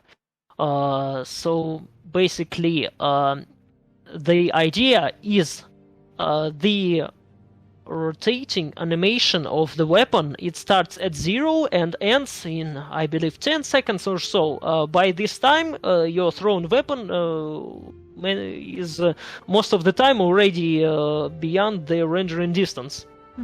But the weapon holding animation for NPCs, it has a timings that comes much later than than 10 seconds. So when you hold a weapon in your hand, it uses the state the weapon is in after very long periods of time. But by that time, the animation is already finished, and the weapon is static again. So basically, due to that, when despite the fact that the weapon file itself is animated, non-animation, there is no animation playing while you hold it in your hand. But when you actually throw this weapon, it becomes detached from the NPC. player or NPC. Yes.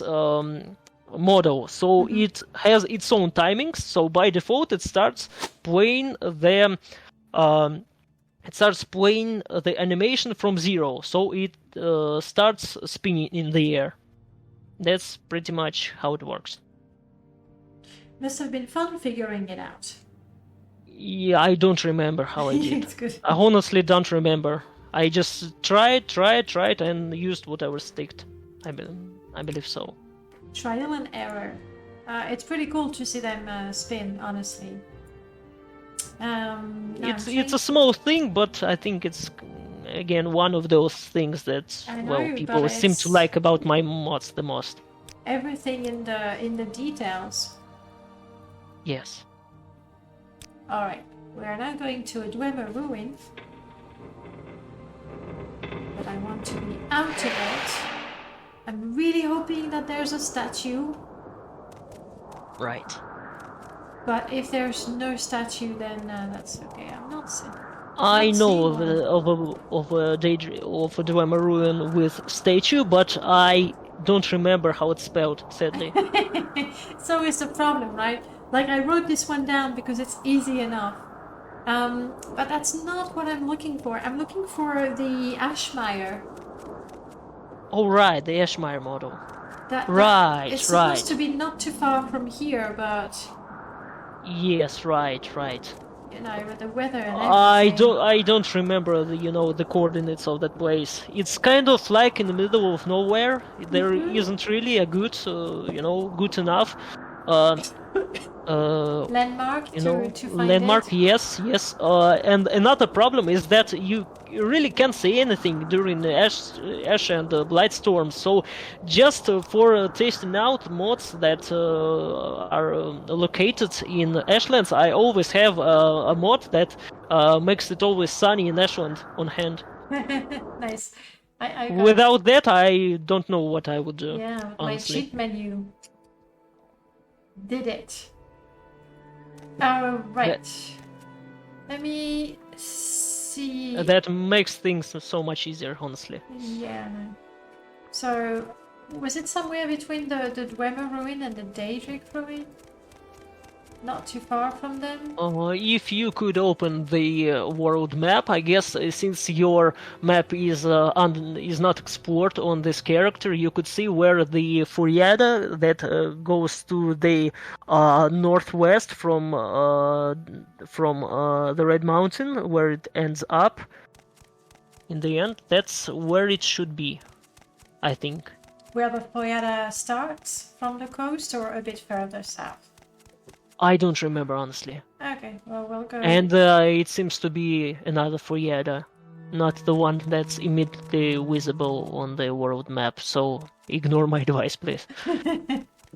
It's in such a remote location, I really don't remember where it's located. Well, it's gonna be one of those mods that people are gonna have to install themselves to discover. And it's nice when you're walking around and then you find, of course, and then you find the location and you go, huh, never seen that before. It's kind of like that, yes. So I don't want the to thing spoil it is- for you guys. I find a cliff racer. Yeah, lucky. The thing about this location is there are very few actually any quest-related locations near it. So people would normally not, I believe, even discover this location in vanilla game and make any notice of it. So even more so with my mod. We're not giving up because Prof actually has the coordinates. We're looking for Ashland 413. That would make things easier. Thank you. It doesn't mean I'll find it. I absolutely suck at finding things. I remember a long time ago I was testing mods and I was looking for an ebony short sword, and like people were telling me exactly where it was and it took me half an hour to find it. It was pathetic. That's how Okay. things are in Morrowind. Alright. Where was it? Somewhere near there. I think at the end of this Foyada. Might be, actually. It was not a funny phone search. I can walk along the Foyada towards the north or towards the south further. Oh, there it is, no? Oh, hang on. Yep, seen it. Surprise! I found another cliff racer. I actually added a few in this mod here. Why would That- you that- do that? That was quite devilish of me, I admit. Hey, this location will make it interesting. So there it is. Does it do damage? No. No. But sadly, I couldn't figure out a way to make it slow player down. And Either. surely... I mean, I don't want to sound ungrateful, but could the texture be animated to sort of... It was animated at first, honestly, just like the lava Here. animated texture. But I've ran into some bug, which makes it look much kind of ugly because the square planes, of which this mire consists, it would have a texture seam at every place where two such planes meet. In the end, they don't tile nicely? yes, it's kind of a known bug. It's present also on vanilla default lava planes. I haven't found a way to fix it yet. The only way would be to make it a single, the whole thing a single model, I believe, Yeah. which would introduce its share of problems. It would Well, be quite a lot. I yes. see the abbreviation AB has that been added to Of Ashes and Light as well? Yes, I believe I have added these models of mire, the mud. I don't know how to better call it. Actually, it's, I believe, from my discussions with Melchior Dark about this mod, about maybe implementing it or some other mod I made, implementing some kind of compatibility by default, so to speak, from which the current idea of Ash and Blight data as a shared repository of assets and objects between the mod, the different mods from which it actually came. It's a shame that it's not animated and moving slowly. It would definitely add to That the would experience, look better. but- Maybe I'll revisit this location yet again. This one is animated and it's like, you're Yes, teasing it's- me. It's like this one, yes, but that one, no. But we do have a lovely corpse, Meyer corpse. Yeah, the idea of this location is that it's kind of like, if I remember the name correctly, the La Brea tar pits, where, all the prehistoric animals got stuck, and now we find their corpses preserved inside. Well, basically it's kind of like a natural oil seep, kind of like an asphalt lake. That's actually why I added several new cliff races here, because, cliff racers, they do seem like they're kind of like a vulture analog in this world, that they are attracted by carrion and so on, just like, vultures. They're like everything, alive, dead, Yep, almost dead. That's how they operate. So I added a couple who maybe got attracted by corpses of creatures, of people who got stuck in this pit. Well, there's a corpse of the corpse of a Seal Strider, even. Yeah, I was looking at it. I really like that, and how roots have grown through it. Yes, I like how it ended up looking. You were talking about the cliff racers. Something that would be maybe cool. I mean, you tell me, especially since it's such a remote location and it's kind of hard to find. To have like a few cliff racers circling in the sky. So I see. You know that there's something down there, and like spotting the cliff racers, you would see the cliff racers and you go, what's going on there? Why are they doing that? Kind of like a swarm, right? Maybe not a swarm, but like, because you mentioned vultures, and in any what do you call them, Western movies, when the cowboys are about to die and they see the vultures just flying above them. A murder of cliff racers, yeah, but maybe not too many of them. Yes, that indeed would be interesting. The only problem with that I see is that, yet again, they wouldn't really be visible from distance if you have an ongoing ash storm or something, which would be most of the time, I would imagine. Yes, that is true. But it's definitely a good idea. Maybe if player gets low health somewhere in Ashland, somewhere maybe in other locations too, maybe player would see this kind of cliff racer circling above. That would be an interesting idea too. Just to add some pressure. Yes, some sort of, visual representation of, the health numerical value. That's always nice to see. You talk about cliff racers and player health. You also have a mod, improved cliff racer AI, I think. Yes. I don't remember if I fixed it last time. People have been reporting bugs with it, and I think I've found it, but I don't really remember if I updated it or not. Well, I know you sent it to me with the fix, because when I wanted to do the surf racer mod, I sent you a PM and I asked you about using the script. Right. You were super cool about it. Like, yes, but there's a bug, and you sent me a fix for it. So I don't know if you updated it, but I don't remember if I updated it or not. Honestly, I don't remember. I guess I didn't. I guess I should. You know what, R0? I can lend you my script from my surf races. You can take a look at it and see how I did it. Let's see, it's your script. That would be nice, thank you. It's yours, like literally your script.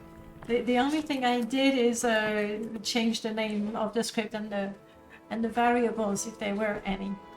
Maybe I should just re-implement it in, MWC at this point, because, Exactly, everything is better when you implement it this way. Always better for, the compatibility reasons.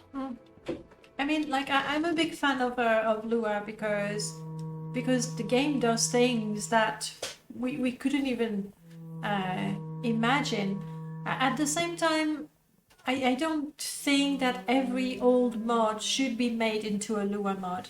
But when it's better and more efficient with Lua, then yeah, definitely we want Lua.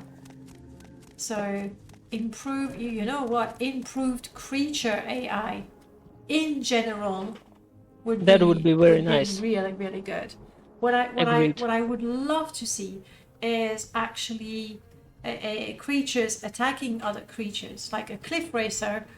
There's not, 10,000 Nerevarine walking about Vardenfell for the cliff racers. So what do they eat when I'm not there? They have to eat things. So what do they attack? Do they attack I agree 100% Nyx of that. hounds? Like, I would love to see essentially things happening in the game without me doing anything. It's pretty good. One thing I could say about this idea is that I have been wanting to see this for the longest time too. Actually, one idea I've had, which kind of tangentially relates to that, is that one day I have seen a very nice piece of concept art back from Morrowind development days of Ashlanders hunting some Netch, and I just sent it. I would love to see it, actually stuff like that happen in the game of, traveling through Ashlands and seeing a band of Ashlanders taking some random Netch down. Mm-hmm. Oh, that'd be brilliant. Oh my. Anything that makes the world alive, basically. Yes. That would be pretty cool. Pegasus Estate Lua Edition, I don't know, that's gonna take a while. A long while, but one day. Pegasus Estate is my house mod. It's why I started modding. And the day I finish that mod is the day I finish modding, I think. So I think Greatness 7 has talked about the idea of making AI mod in the past. I think I remember him doing that. Maybe it is possible to hack into the, AI decision-making mechanism to make them a bit smarter, the NPCs. There has been a mod based on, I don't know if you remember, the very old MWE, Maroon Enhanced, external program, which kind of worked similarly to MWSE, but not in the similar way. I remember there was a mod for that, which had to do with, NPC AI. So it made NPCs, sneak around. Enhanced NPCs. Yes, that might be that. It would put a spoon in the NPC of the inventories. Yes, A spoon exactly called, that. This is not a spoon. That was it. Yeah, I've used that for a long time. This one was actually, there was an MWSC patch for it. So that's cool. I stopped using it because if you were good at killing the NPCs, you would get all kinds of free potions. And then I would never need alchemy, or I would never need to buy potions. It was breaking my game for me. MWE was cool. I've used up until quite recently the combat enhanced. Which... Yes, I remember, as a kid, I used to have a lot of fun with that, making, combos and stuff. That was really fun. I like that, especially when you got really, really good, you could cut an arm or decapitate. Yes. There was those little messages, and essentially, oh yes, I love the journal as well. Fortunately, we now have a Lua version, so we can write on papers and journal and books. But there was That's also much appreciated too. Journal enhanced writing, or writing enhanced. But with the combat one, each weapon had a different set of combo, and it actually made the game. Alonjoy, the one you want is Svang Engineers mod. Journal, if you make a search for journal, you'll find it. I'll tell you because it's really good. I did cover it on my YouTube. It's not Smart Journal. Writing and journal enhanced. No, MWSE journal search and edit. This one lets you write in your journal. It also even inserts when you read a book or a scroll that has an image in it, you can then insert that image in your journal, which is pretty cool. You can even take screenshots and then put them in a folder in your Morrowind installation, and as long as the format is right, you can import that in your journal, which is pretty cool. And if you don't want something that is as big, because this one is quite massive, then QQQ BBB's mod take notes, which there it is. This one just lets you write on paper, but I find that it's actually enough for me, because if I write everything, I don't play. So there you have it. So good old mods. Unfortunately, MWE was not always super stable. Yes, and at this point it's kind of obsolete, since with the MWC Lua we just have much better, how do you say it, much better instruments to work. Yeah, tools, definitely. Tools, yes. Actually, speaking of NPCs enhanced, that mod that it gave me a very exciting memory of playing Morrowind. There was that one time I played, and my character kind of started a brawl in the bar, and I was very surprised to see one of the NPCs, due to this mod being activated, just jump on the table and start hitting me from there. It's a simple thing, but it's quite interesting. It made it feel different immediately, because the NPCs, they really don't do stuff like that in vanilla game. They're kind of dumb, aren't they? Dumb as a brick. Exactly. No two ways about that. Both NPCs and companions and whoever else. Yeah, but companions, I told you, companions make the story. Once I had two companions and they started dancing together, and essentially they were walking in a short circle like that, and they were dancing. So we use that. And if I had tried to make my companions do anything like that, there was just no way I could do that. They always make for good stories. I'm going to that Dwemer ruin, see if we can catch a look at the statues. I see one up there. Yes. Yep. Snow is still dead. You're still dead. I have no shoes. Crap. No, that's why I dropped everything. Bye, Scourge.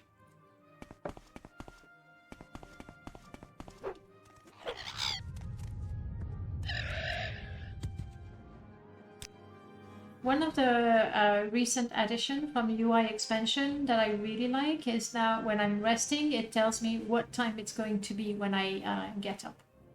That's very useful indeed.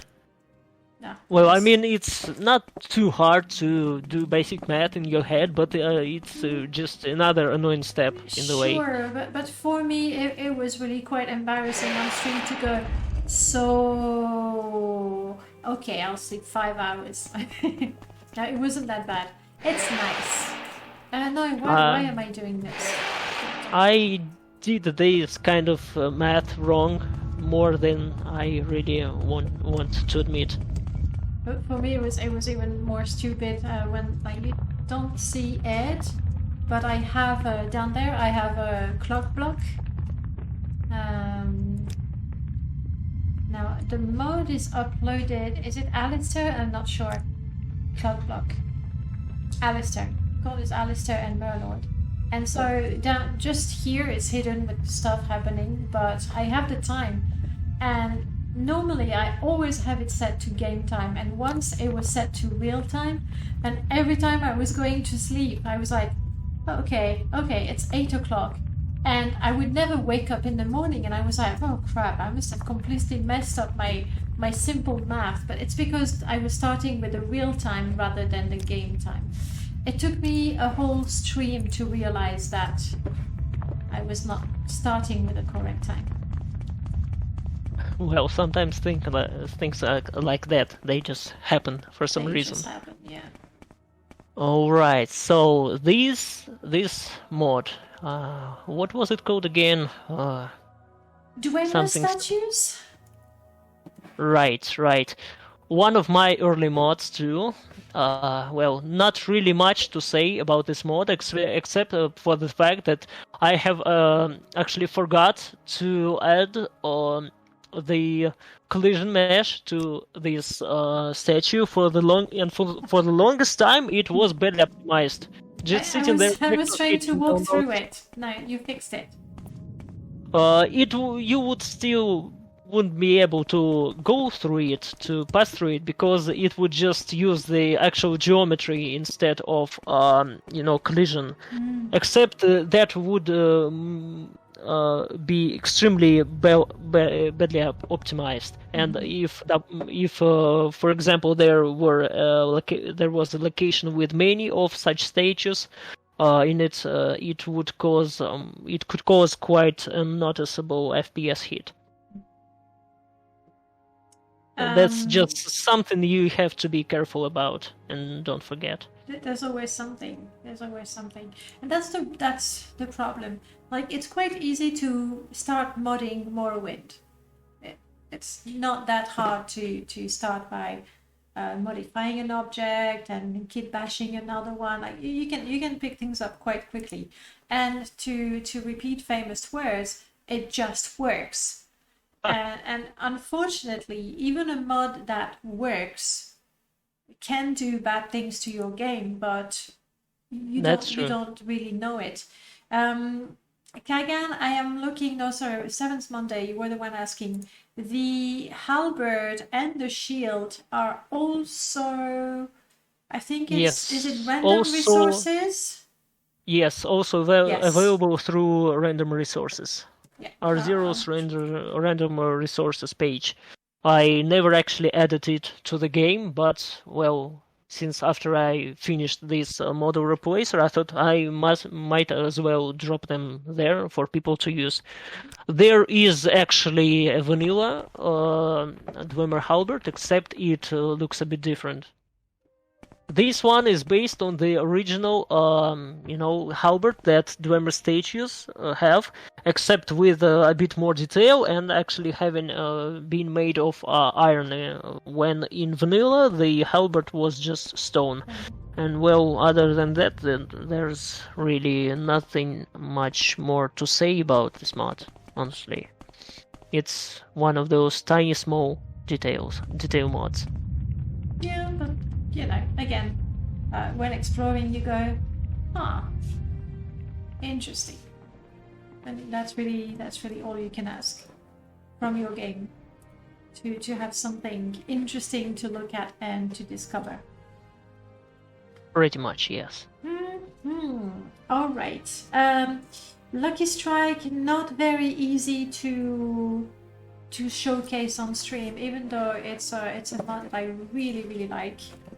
I guess if we look at the menu, that will give us an idea of what it is. I guess so. Well, you could, I think, mod your luck to be a very high value, but that's would just show how it works when it does work. And half of this mod is actually the fact that it does depend on your player's luck. Well, not just your, but an actor, which is a player or maybe a non-player character. Oh gosh, we don't want to fight with Gaynor in Mournhold. It's got like yes, ton of, it's not good. don't fight him.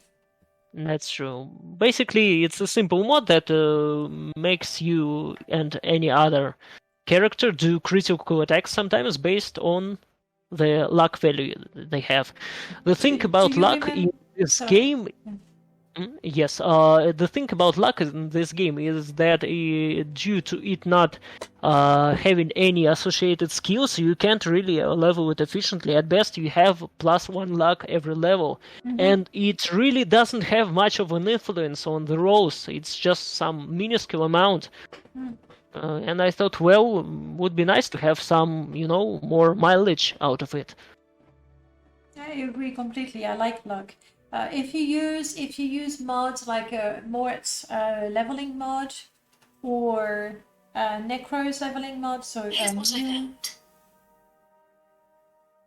no, sorry, watch. I'm not talking to you. Sorry, my watch thought I was talking to it.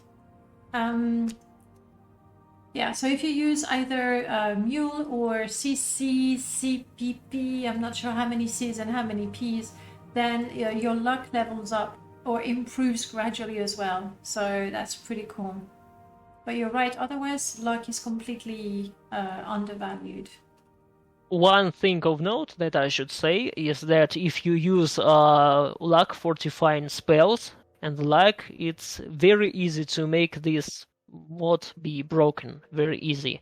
Basically, while you can't really level up luck efficiently,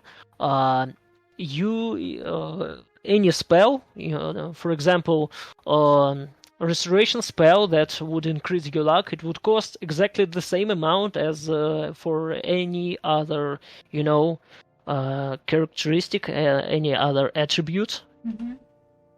So basically, I balanced this mod around luck being hard to get. So at high levels of luck, it gets very OP. I see. That's but just it never gets really high, I would say. Just a word of warning. Don't fortify your luck too much.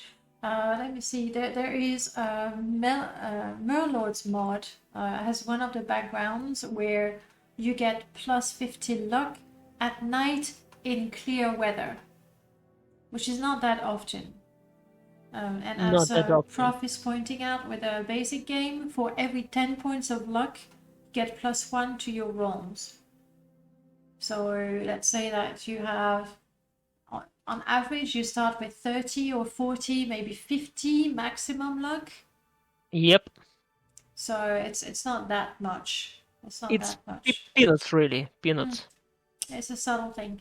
I'm like you. I feel that luck is not used well enough, which is why a while ago I asked Nalkasgate, or I mentioned it, and he might have said, "Oh yes, that's easy." So then I went back to him and I say, "Well, if it's easy, do you think you could do it?"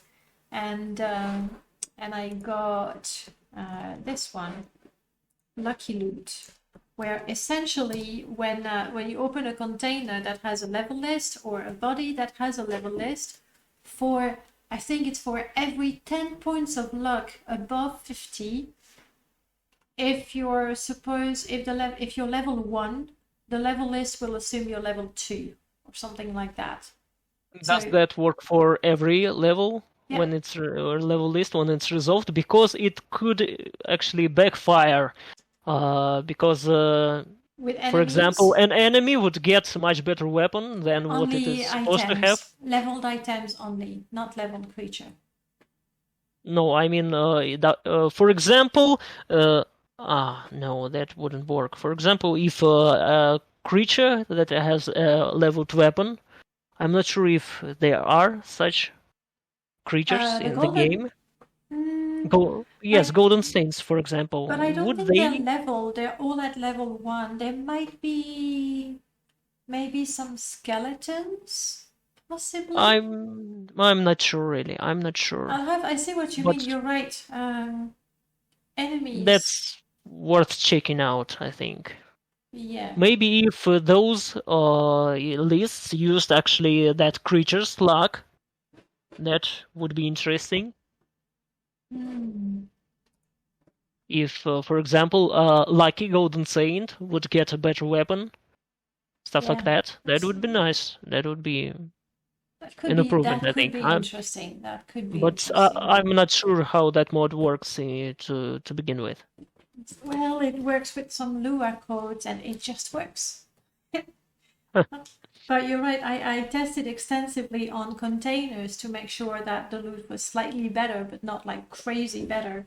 But I didn't, because the level list is resolved with creatures and NPC. The level list is resolved when you first enter the cell. Right. Yeah, we'll have to test that. So let's try to see if we can become super lucky and have critical attacks all the time. An enemy with better weapons means it's harder, so the loot would be well earned. It's, yeah, like you increase the challenge, but you proportionally increase the rewards as well. So that could work. That's me. That's true. That's true. Fix that. So I'm tired of having to drop things, and for the purpose of testing, if I that's my. Do you think 100 luck is going to be good enough to see, basically to get a crit most of the time? Yes, I think that would work. So I'm not sure what the formula is. I don't remember it actually, but I think at luck 100 you might be doing critical hits more than half of the time. Okay. And that actually fixed your weight, I think. Yes, Can you because I set my encumbrance to 0. Oh, right. So I cheated that one.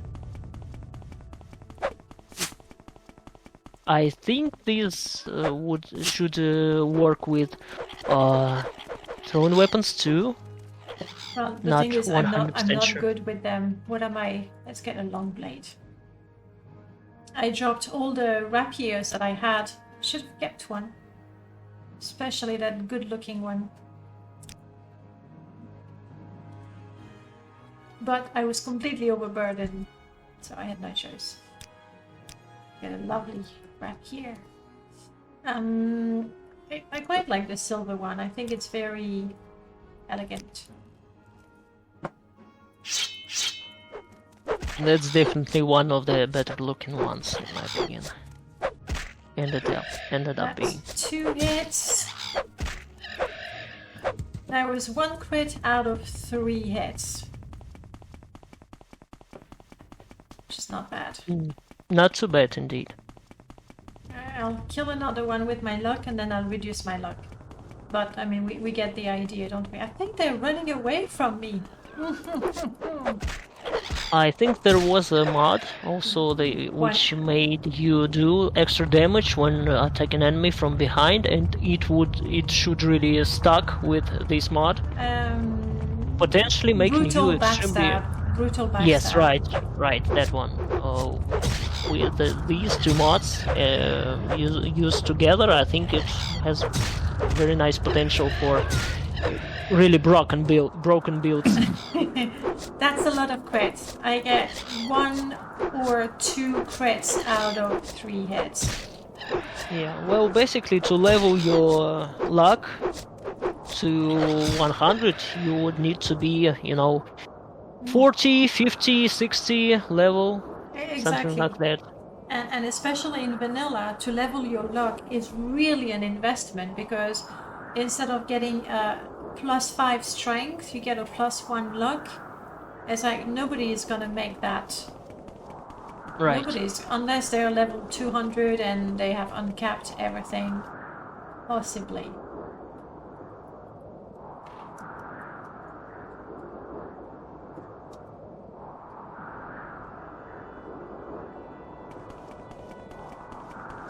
Come, Cliff Racer. I have no luck.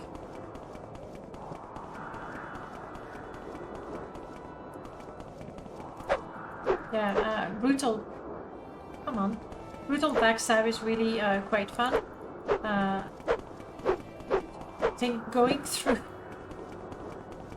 Yeah, I have no luck. That Cliff Racer just won't stand still. Well, that's 0 luck for you indeed. Well, not a single crit. That's what that happened. Well, yep. Verified. Verified. Take arms! Drive back these creatures! Oh, and we have a raid. Reynard, welcome back. Welcome on in, guys. Hey, Glisp. Lovely to see you again. I think there was... Kill it. Yes, so please kill the cliff racers. We have a cliff racer invasion. And I've already killed plenty of them, so you do it, guys. How's it going, Reynard? Well, let me check my list of mods. Danae, we I think have passed the 4-hour mark at this Oh point, my and God. it's. I'm sorry, but getting it's late. No, you're right. yes. I normally go until 9, but you have too many mods. Well, it's a perfect time to call it a day. Sorry for that. No, Yes, you're I think right. so. You're right, and everything is crossed out. The cliff races, but it's kind of hard to show anyway. Guys, thank you so much for joining us. R0, thank you for Thank you. talking Thank to you us for for having so me. long. Yes. I think we're both going to sleep well tonight. Do you have to get up early in the morning? Not really, but I'm trying to fix my sleep schedule actually. So I hear you know. I hear you. that's my constant, lifelong struggle. No. Morrowind is important, but sleep even more important. Guys, thank you so much. R0, welcome back anytime you want. Especially Thank you for having when, me today. Yes, when it you was update mods. It was a very nice, very fun experience, honestly. Glad you enjoyed it. That I did. Excuse me?